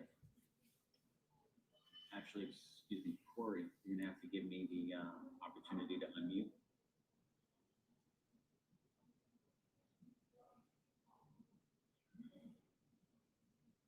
Chris, can you hear me? Yes, we got you now. Go ahead. Rolando, when it went to the cards, were you confident that you had won the fight? What's up, Guido? My trainer told me I won the fight. My dad told me, and everybody in my corner told me I won the fight, so I won the fight. He just said he was asked a question when it went to the cards. Did you think you won the fight? That is subliminally on an adult level of appropriation to say, did you, hey, Rolly, did you think you won the fight? Because us looking at the fight, no, you fucking lost. So I'm trying to ask you to see if you have any integrity. And he just showed us, no, my corner said I won the fight. Everybody else did. Did he do anything that you didn't expect, or was he better maybe than you expected overall? He's a little bit more slick than I thought. You know, he's very defensive, and you know, he didn't really want to engage. You know, and it's hard to knock out somebody that doesn't want to engage at all. Hold on.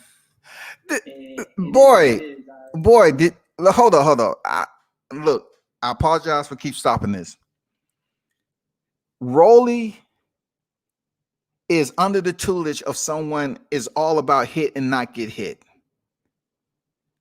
His name is Floyd Money Mayweather, right?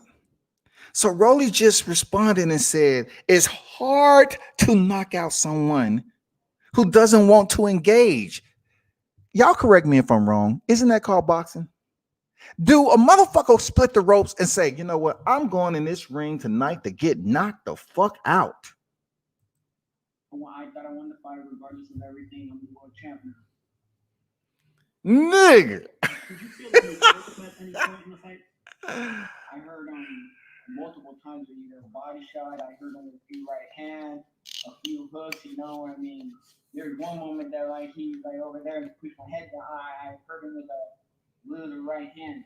He put my head on, and you know, the referee, had pulled us off, and he like trying to make a big deal about it. So I mean, and then the bell rang, so like it's hard to finish him off. You know, I heard him a lot at the end of the rounds. If it was possible, would you give him a rematch? Yeah, there's no problem. He didn't do anything special.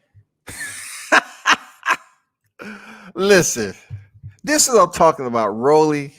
Learn some defense because you sounding real goofy right now. Seriously, and that's not even a terminology I use. Rolly sounding real goofy right now. Seriously, bruh.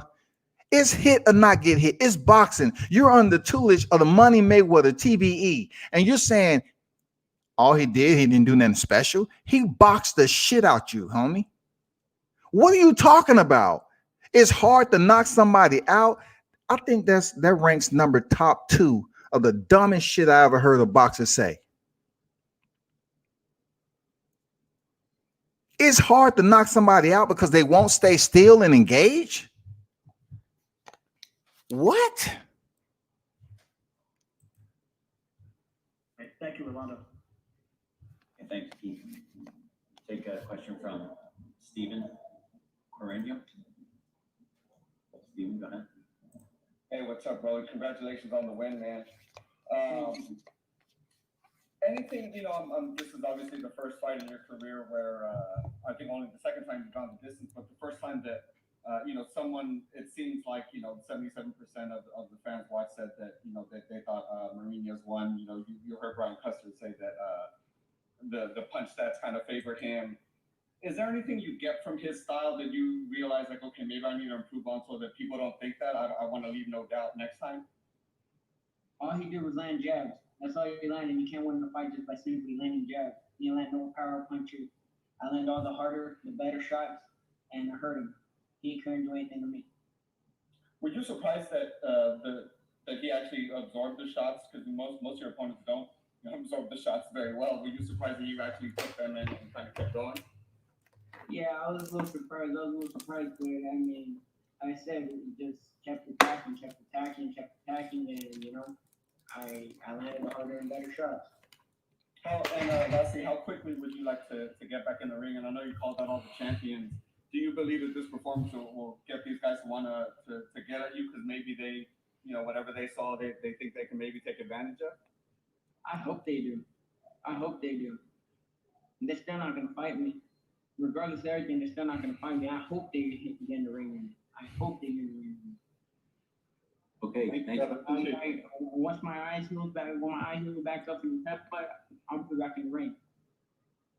All right, so thank you, man. Appreciate you. Thank you, Stephen. Next question is from Richard Diosio. Richard? Yes, first off, congratulations on the victory. Now, according to the judges, you walked away with a decisive victory. Did you feel that there was any pivotal rounds that swing rounds, so to speak, that could have gone either way, or did you feel in control of the fight, from the start to the closing bell? I was in control. I attacked when I wanted to attack. I moved around when I wanted to move around, and I pressed the action the entire fight. So I feel like I controlled the entire fight. So is this a type of fight or performance based on the feedback, that you need to go back and you need to look at the tape? No doubt that, That's me. Hey, that's me right there. That's me. Did you hear what this? Rolly in the robbery. That's me right there, man. Hey, did you hear what old boy just asked? Do you think you may need to go back and look at the tape? That's the type of question I would ask, man. Like, Rolly, do you think at any point, once the adrenaline wears off and everything, you're able to really sit down and in the comfort of your own home, that you would go back and watch the tape and then maybe come back to social media and re-answer, if that's even a question, re-answer, readdress what we're asking you right now? Because you sounding crazy. Rolly sounding absolutely crazy, man. you walk away with the victory and you move on. Well, I'm gonna watch the tape regardless. I want to watch my fight regardless. But I mean, yeah, I took the victory. I'm gonna move on. I'm gonna get better and better and better. I came into this sport 7.5 years ago. I have 11 fights. I've never fought a 12 round. I never fought a 10 round.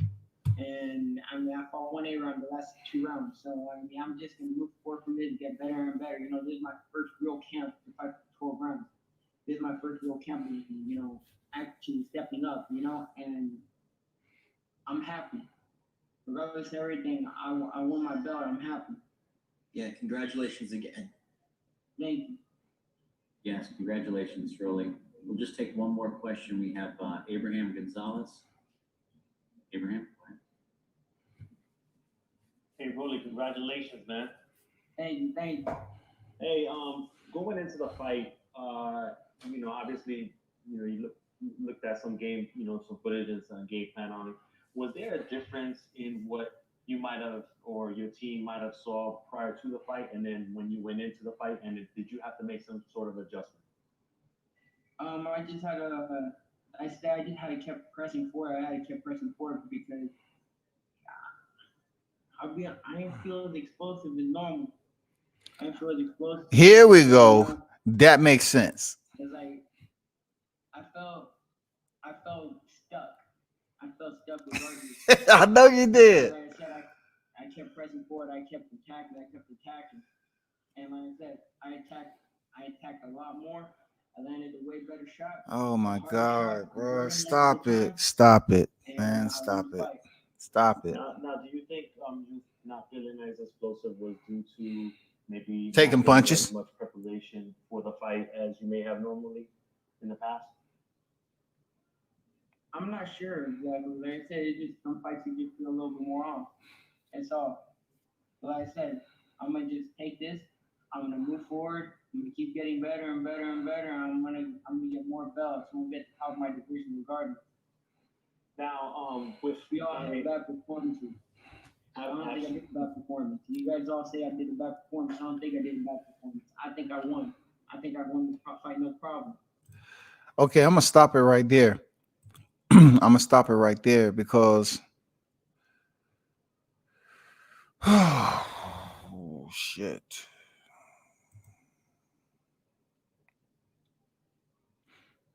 The reason why I'm gonna stop it right there because obviously Rolly Romero is confused. Rolly said we all have bad performances. Then he caught himself and said, "I don't think I had a bad performance." Even though y'all saying I had a bad performance, I don't think I had a bad performance. I won the fight and this, that, and the other. He's being disingenuous all the way because he understands he had a bad performance because he said he didn't feel explosive, and he's saying his opponent didn't do anything except jab. But then you turn around and say you was landing the hardest shots and all he doing was jabbing. So you have to make up your mind on what you're willing to commit to when you're speaking to your fans and to media. Because media is the lens. It's the gateway. And they're going to take everything you said and they're going to put it out there in the cloud, and it's going to be for everybody to access. And your words are going to be replayed over and over again as if you don't know what the hell you're talking about. You said it. Everybody have a bad performance. You know you had a bad performance, but yet you catch yourself and say, I won the fight. You didn't win the freaking fight. You went over there and asked your corner. They say I won my fight. My trainer said I won my fight. They lied to you. All of them lied to you because you're the fighter. And guess what? They don't want to get fired. Because you would have went back over in your corner and asked, did I win the fight? And they say, no, you didn't win the fight. To be honest with you, let's see what the cards look like. You didn't win. That's being honest to your fighter. But it's a lot of trainers that's with a fighter like Rolly that they don't want to make the decision to say, you know what, you lost. I mean, we do it. Humanistically, you go through times like that where you just gotta sugarcoat shit. You know what I'm saying? You just gotta place somebody's mindset in a different environment. They might be down, but you gotta tell them some shit to pick them up. And Rolly know damn well, man. And look, he's 24 years old, people talking like that. Rolly Romero is 24 years old, already talking like this. Something ain't right. You trying to say the entire fight he was just hitting you with jabs? And the reporters are asking you maybe you should go rewind the fight. Hold up for a second. I gotta do this while I have you all in here. I'm gonna get up out of here. I'm gonna try to find some highlights to this fight. Let me see. Romero Jackson. Okay, boom, boom. Come on, man. Where's some of the fights? Where's some of the fights at, man? Let's go. Let's go. Let's go. See, you got people out here talking about Floyd Mayweather paid the judges for Romero. I didn't go as far to say Floyd Mayweather paid the judges, and some people said it on here. But if it looks like it and sounds like it, hey, and you already got your Mayor Charlo's freaking text out here as somebody thumbnail robbery, IDGAF. Okay, I'm still looking for a highlight of his fight.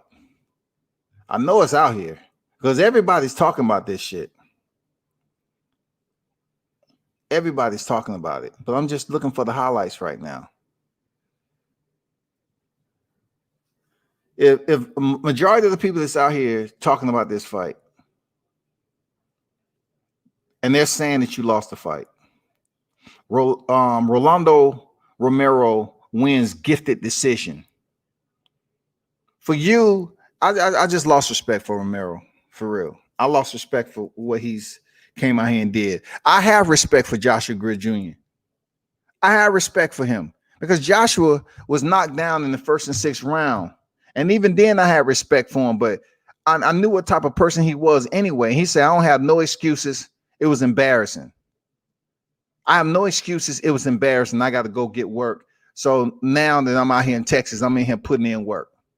But Rolly gets on here. He didn't do anything special. You know, and I look at it, he didn't do anything special. He was just bouncing the front side of his glove off my head. And, you know, I was landing the harder shots. You know, at the end of the day, I asked my trainer and my team, did I win? And I won. No, man, they telling you what you want, what they want you to hear to pick you up. That's all that is.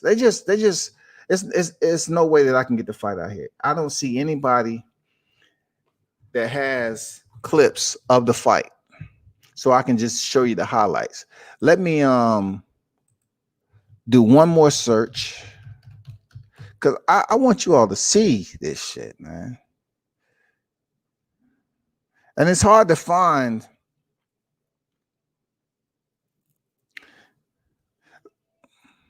Let me see. Somebody caught Romero eating. Can my side be firm? And my side's super. Somebody caught Romero out here eating. Let me see what else he got stupid to say.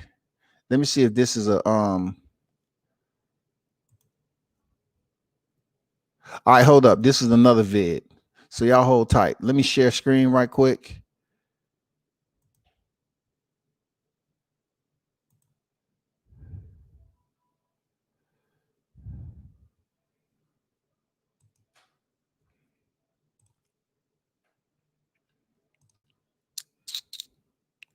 So this is another immediate reaction that somebody put out here of Rolly. He's eating.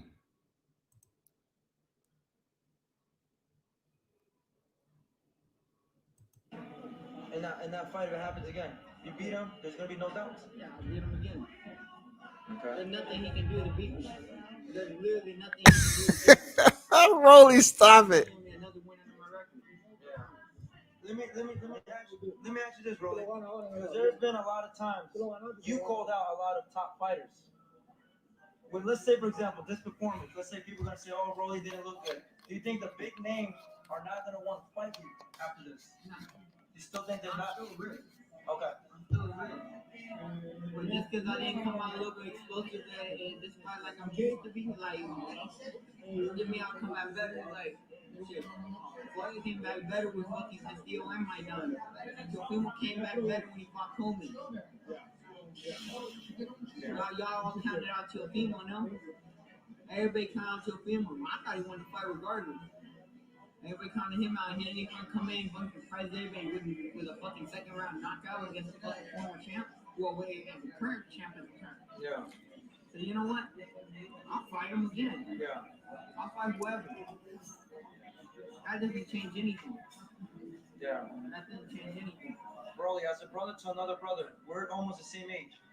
I want you to understand that a lot of people are gonna say a lot of things. Defense. I want you to be in the right state of mind. You got your family, they support you, they love you. They're always gonna be with you no matter what. So continue to have your family here, your friends that are here to support you, man. What other people say outside of this, ignore them. Because only you know what Broly goes through inside, all the hard work you put in. One thing I am impressed about you, 12 rounds, the stamina, amazing. I said it to him. I went on live and I was like, fucking Broly. You know, Okay, enough of that. I thought he was gonna basically tell Rolly what we thought he should have told Rolly. As a brother, Rolly, me and you the same age, but this is what I want to tell you. I know in the post conference you said that we're gonna have bad performances, and deep down in your heart of hearts, you know this was one of them. And the only thing we want you to do, Rolly, is take acceptance, take ownership of you having a bad night tonight. Even though he was able to go 12 rounds, I don't know why this particular media outlet, it has nothing to do with him. I mean, you know, it happens, man. People are close to boxers, and boxers are sensitive, some of them. They are. You know, that particular boxer would have told him straight up that he believed that he lost the fight, and then it may have been a different circumstance for him to get the interview next time. But this is, you know, post-fight. So obviously he was able to get the drop, and that's what we look for. But in times like this, I really thought this guy was going to say, hey, only you know what's going on inside. You only know how hard you work.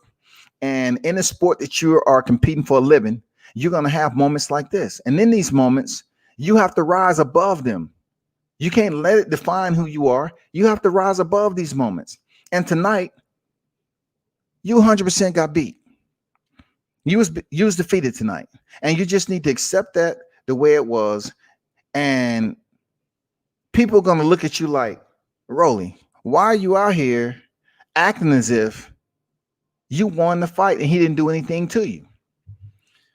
So she said, what a tool. Me, I said that. I respect that. Consider the circumstances. Rolly said the right thing. There isn't anything better he could have said. Consider the circumstance. Rolly said the right thing. There isn't anything better he could have said.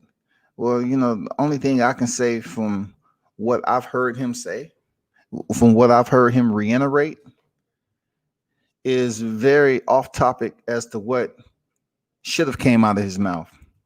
His response should have been, I have no excuses. It was a bad night, and I look to come back even stronger and better next time around. Now, for him fighting Marinez again, hell no, he ain't gonna fight Marinez again. I would have more respect for him if he did fight Marinez. Seriously. But if you're calling out the top dogs in the lightweight division to fight you, we already know one of them is not going to be Teofimo Lopez. All right. We already know that because y'all boys. So let's look at somebody that potentially has a history with some of the champions. Vasily Lomachenko isn't going to fight Rolly. It'll be an easy fight. Lomachenko has superb footwork, and he will box you just like Marinez did there, Rolly. You're talking about the only thing he was able to do is land a jab? He really didn't stay still. It's hard to knock out somebody when they're unwilling to engage. Haven't that been the pages of boxing annals? When a boxer steps into the ring with a power puncher, hasn't that been one of the adaptations that a boxer plays out with a boxer with their offensive strategy? When they're facing a hard-hitting puncher, they just don't assume to say, you know what, I'm just going to go all for none. You know what I'm saying? It's all for naught. I'm going in there, guns are blazing, I'm channeling my Dillian White, what he said about Deontay. I'm going in there, guns are blazing. If I get chinned, I get chinned. Having boxers taking in consideration to say, if I'm going in there with a power puncher, I will reserve the right to exceed common sense and use a competent game plan to box him on the outside or smother their punches on the inside. Whatever, that fighter choose to go in there and delegate. Either way, when you have a power puncher, you have to pick and choose what's the more effective game plan and strategy. Box them on the outside or try to get on the inside with some combinations, tie them up, smother their punches, stay on your bicycle when you need to, create space, pop the jab, stay active, stay away from the power shot, whether it's the right hand or the left hand, and try to basically put away some rounds or even hurt your opponent. Whatever it is, you just don't go into a fight like Rolly and say he didn't want to engage. He was engaging you. Marinez was engaging you, Rolly. It wasn't like every round Rolly was closing the distance and having success on the inside, even when he was able to get close. It's only maybe 3 or 4 times that he was able to land some solid power punches on Marinez out of 12 rounds.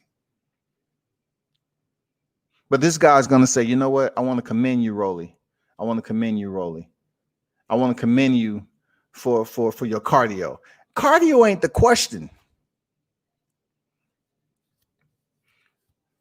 It's you holding that belt around your waist when you know that you didn't win it. That's all it is. Cardio ain't the question. That's not what's in doubt right here. What's in doubt is the results. The results is the bigger deal right here because your performance did not warrant you having that strap around your waist. And you know how he said, did you hear what he said? I got my belt. I'm the world champion. Oh my God, yo. And you know what? We're going to have to go through this one more time when Garcia comes up to face Luke Campbell. You know what I'm saying? I don't think Ryan Garcia in this same scenario, I honestly can say I don't think Ryan Garcia would have got on here and said the same thing that Rolly just mentioned. I really think he would have owned up to it, that he didn't have it wasn't his night, and he'll have to just go back to the gym and work a bit hard and come back stronger. I truly believe that. But when I listen to Rolly talk,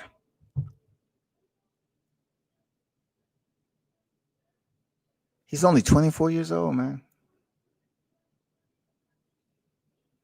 You took that much punishment from a boxer?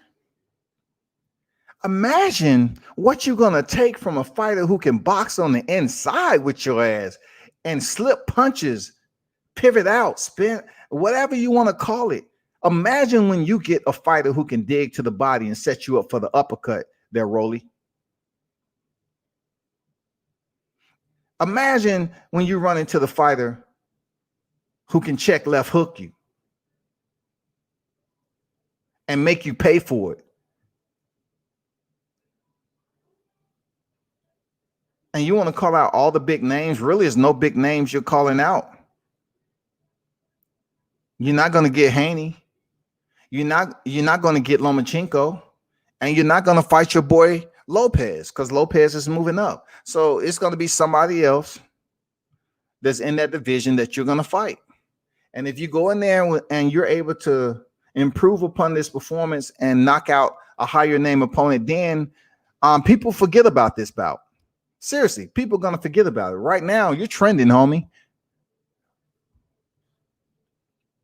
Rolly, you're trending right now.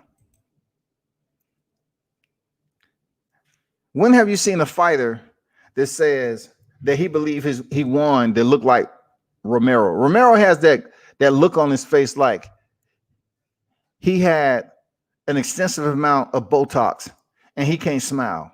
Like he has this frown on his face.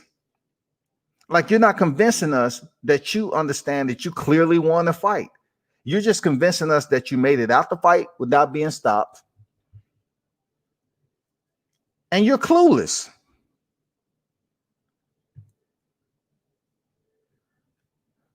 Rolly is clueless. Seriously, Rolly Romero is absolutely clueless, people. And I'm going to stay on him just for a little bit. Rolly's a good dude. Like I said, Rolly isn't a bad dude. When I talk to him in person, Rolly isn't a bad dude. But when it comes to situations like this, hearing you freaking talk, man, it's bullshit and you know it. It's bullshit. That's why I got mad respect for cats like Joshua, who just sit up here and said, you know, he's going to come back. He got to get better. He got to make it happen. He got to go back to the gym and work harder. I don't have no excuses. It was embarrassing. Man, unlimited respect for a fighter I already supported to begin with. But, you know, hearing Rolly get on here with his people frowned up the way he is, like he can't smile, he can't do anything because his face is probably hurting. When you're going to say the man, all he did was jab, and then the cut that you received over your left eye was a headbutt, man, god damn, shawty. Like, man, damn, you making it hard for me to support you, bro. Seriously, man, you just on some other shit. Hearing you talk even made me, you know, like, damn, dude, you 24 years old and you talking like this. Imagine if you continue in the sport of boxing and take the amount of punishment that you did last night. How you going to be sounding? People want to sit up here and talk about Gervonta Davis. They need to take a look at freaking Rolly.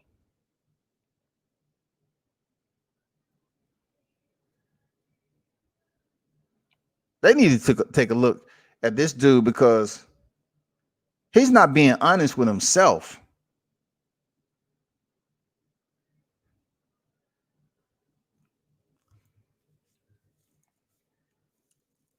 It's hard to knock somebody out that's unwilling to engage, but yet Floyd always says all about hit and not getting hit.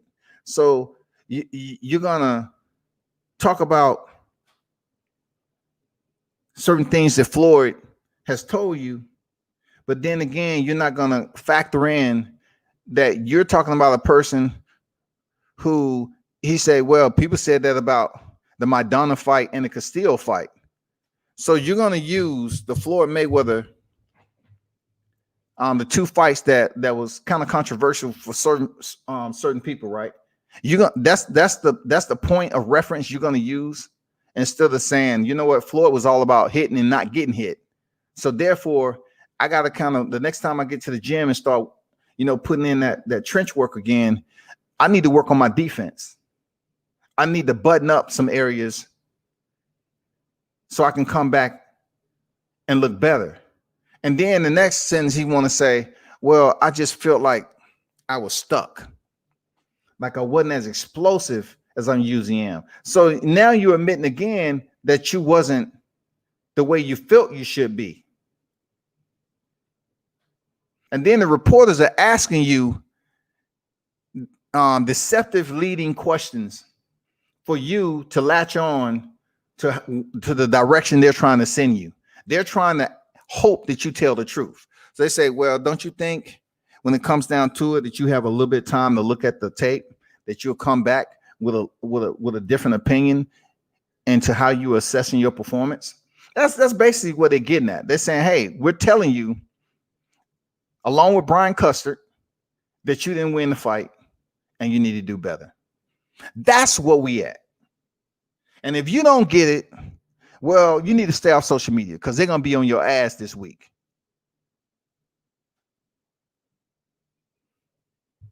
They're going to be on this guy's ass this week.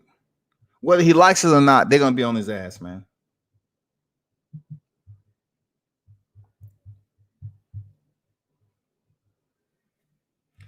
Let me see what else they put out here about Romero.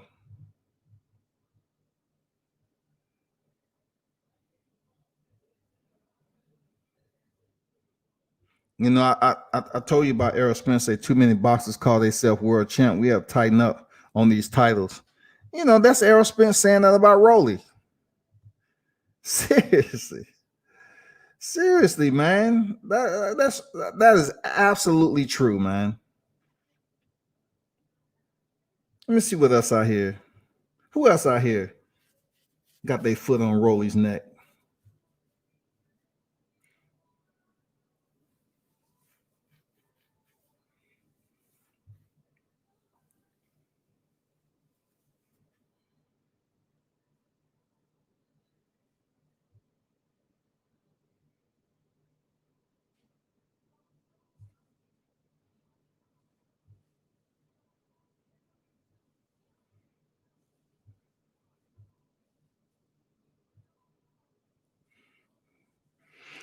You know, the reason why I haven't really mentioned the Benavidez fight, even though he did close out in dominate fashion,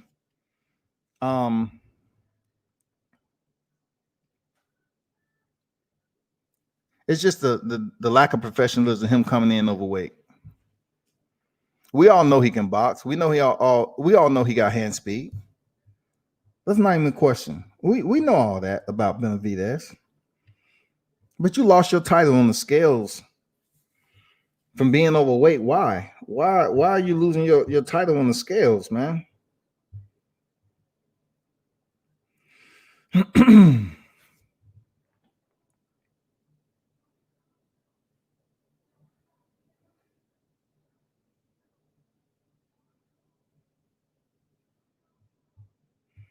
Nothing really new out here, man. I just wanted to see what was out there. Nothing really new. I'm pretty sure when Monday, Tuesday come around, there's gonna be more live streams to this. But it's been about 4 hours, man. You know, and hopefully y'all look at the first part of this, listen to the first part. I was just doing my Sunday rendition of WCS Southern Baptist Choir. And I had to go in on Rolly this morning because I love combat sports. And sometimes, like, believe this, when you are a voice on the media side of the house and you don't make it perfectly clear in the moment where somebody should receive criticism, people tend to criticize you for not, you know, being outspoken about it. Even though it's a lot more energy than you want to put out on a subject that's not going to really matter. If people want you to sit up here and thrash, motherfucker, I'm not going to thrash Rolly. I am going to show him attention, some more attention, because he's going to continue. If he continue out here saying that he won that fight yesterday, and you're up on the floor at Mayweather, but yet you're going to use Castillo and Madonna as a bad fight that Floyd Mayweather have. No, your fight with Marinez wasn't a bad fight, Shouty. It was absolutely poor performance on your part. You got defeated. Those fights were close enough for people to say, oh, we thought Madonna won because they want to pay to see Floyd lose. And then with the Castillo fight, it was a very competitive fight. But you can no way, shape, or form compare yourself to Floyd Mayweather, who may potentially be your mentor right now or whatever the case. But for him to say, I'm a world champion now, I say, bro, man, you got a long ways to go. And Rolly might, look, this is the only thing I'm going to end it. This is one thing that I look at with Rolly Romero at 24 years old and being the interim WBA light champion, right? If you're going to get on here and say that you'll get back in the gym, no, let me back up. You had a good performance. You felt you won and all that. The lens doesn't lie. And the only way that you're going to have longevity in a career of boxing is that you work on your head movement. Because your speech right now is not even fluent. You have a look on your face like you have to process. You have to make sure you tighten up your mental psyche. You have to tighten it down for you to interpret what someone is saying to you.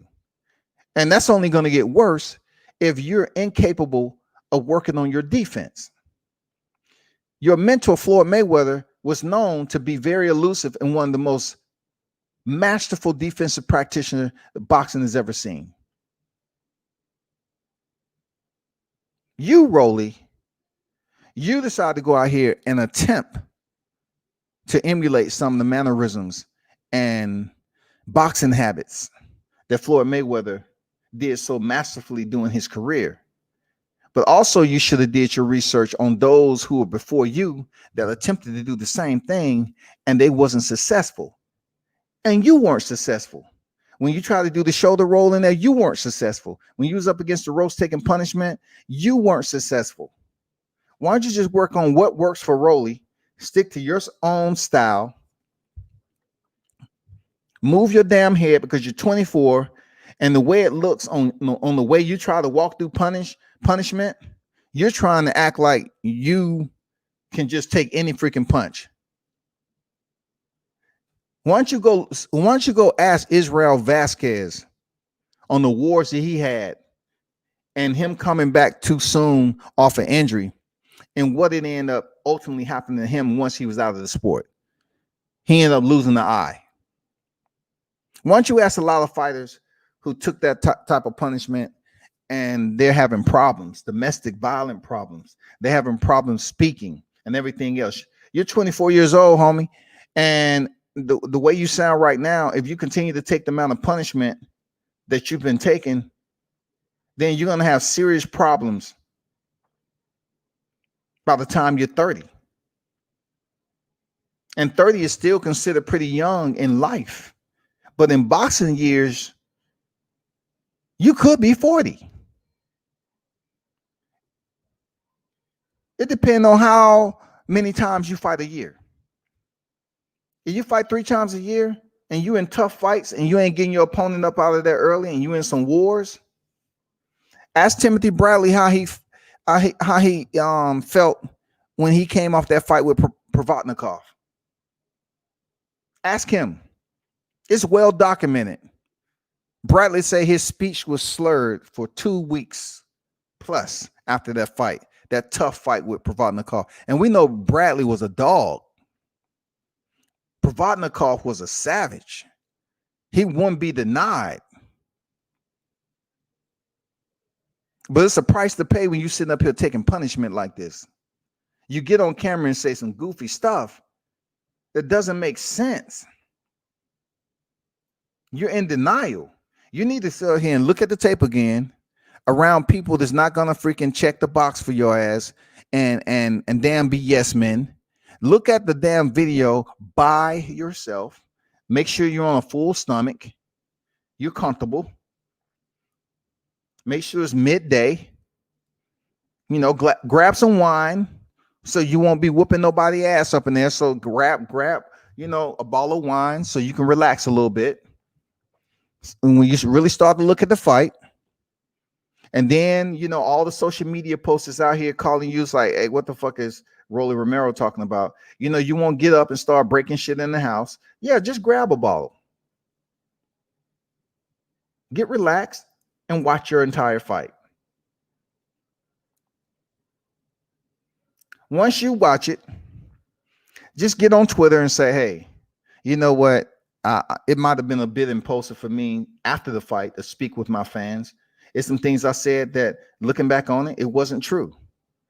I sound absolutely crazy when I was talking about it. And I just want to come back to you all and apologize and say, you know what? Looking back at the fight, I don't think I won the fight. But since I don't have any other names on my schedule to fight, if Marinez wants a rematch, then we can have a rematch. We can do that because that's a fight right now that's going to be on my resume and people are going to say it's full of controversy. So yes, I'm on board with having a rematch with Marinez. So you go through fight camp again, you come in here and you right the wrong.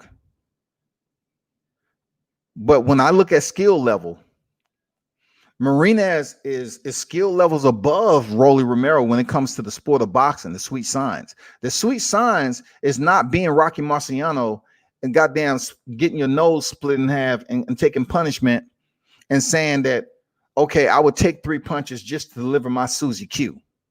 And the Susie Q for Rocky Marciano was his right hand.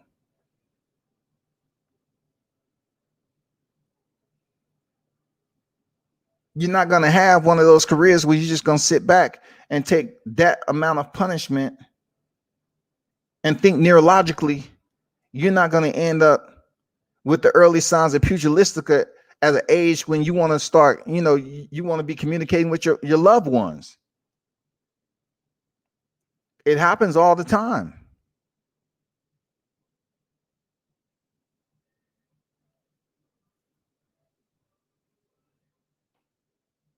You in lighter weight classes, you in there with faster fighters.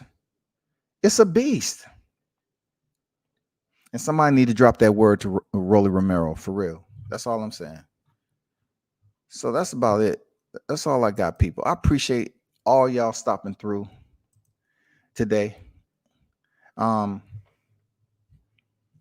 I forgot. Dang. In closing, I just wanted to say, you know what? The main event on Stipe Miocic and Daniel Cormier, Stipe Miocic was able to, keep his title and steal. And he defeated Daniel Cormier in a unanimous decision in the championship fight on UFC 252 last night. It wasn't nowhere close to the riveting or the climactic suspense of the rematch, but it did deliver. There was a lot of holding, clinching, just a more patient process. But punches was landed. It wasn't like they wasn't trying to hurt each other. But yeah, DC, that might be his last fight. If he really want another fight and get a big paycheck, he would have to basically commit to fighting John Jones at heavyweight, because John Jones is looking for a fight to move up in weight. So him and DC has a rivalry at light heavyweight. John Jones is 2-0 in DC. I'm not sure if DC will want to take that fight with John Jones at heavyweight, but the people would like to see it. And plus it'll be a pretty good paycheck for his last fight. And then once John Jones finished with that, potentially he can step up and fight Stipe Miocic after getting a fight at heavyweight. And that'll be a damn good matchup, because I know John Jones is looking to be a 2-division champ.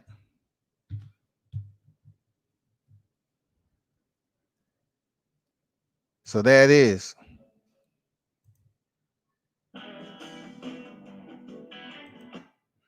That is, we out, people. Salute from World Combat Sports Media. Thank you all for tuning in as always.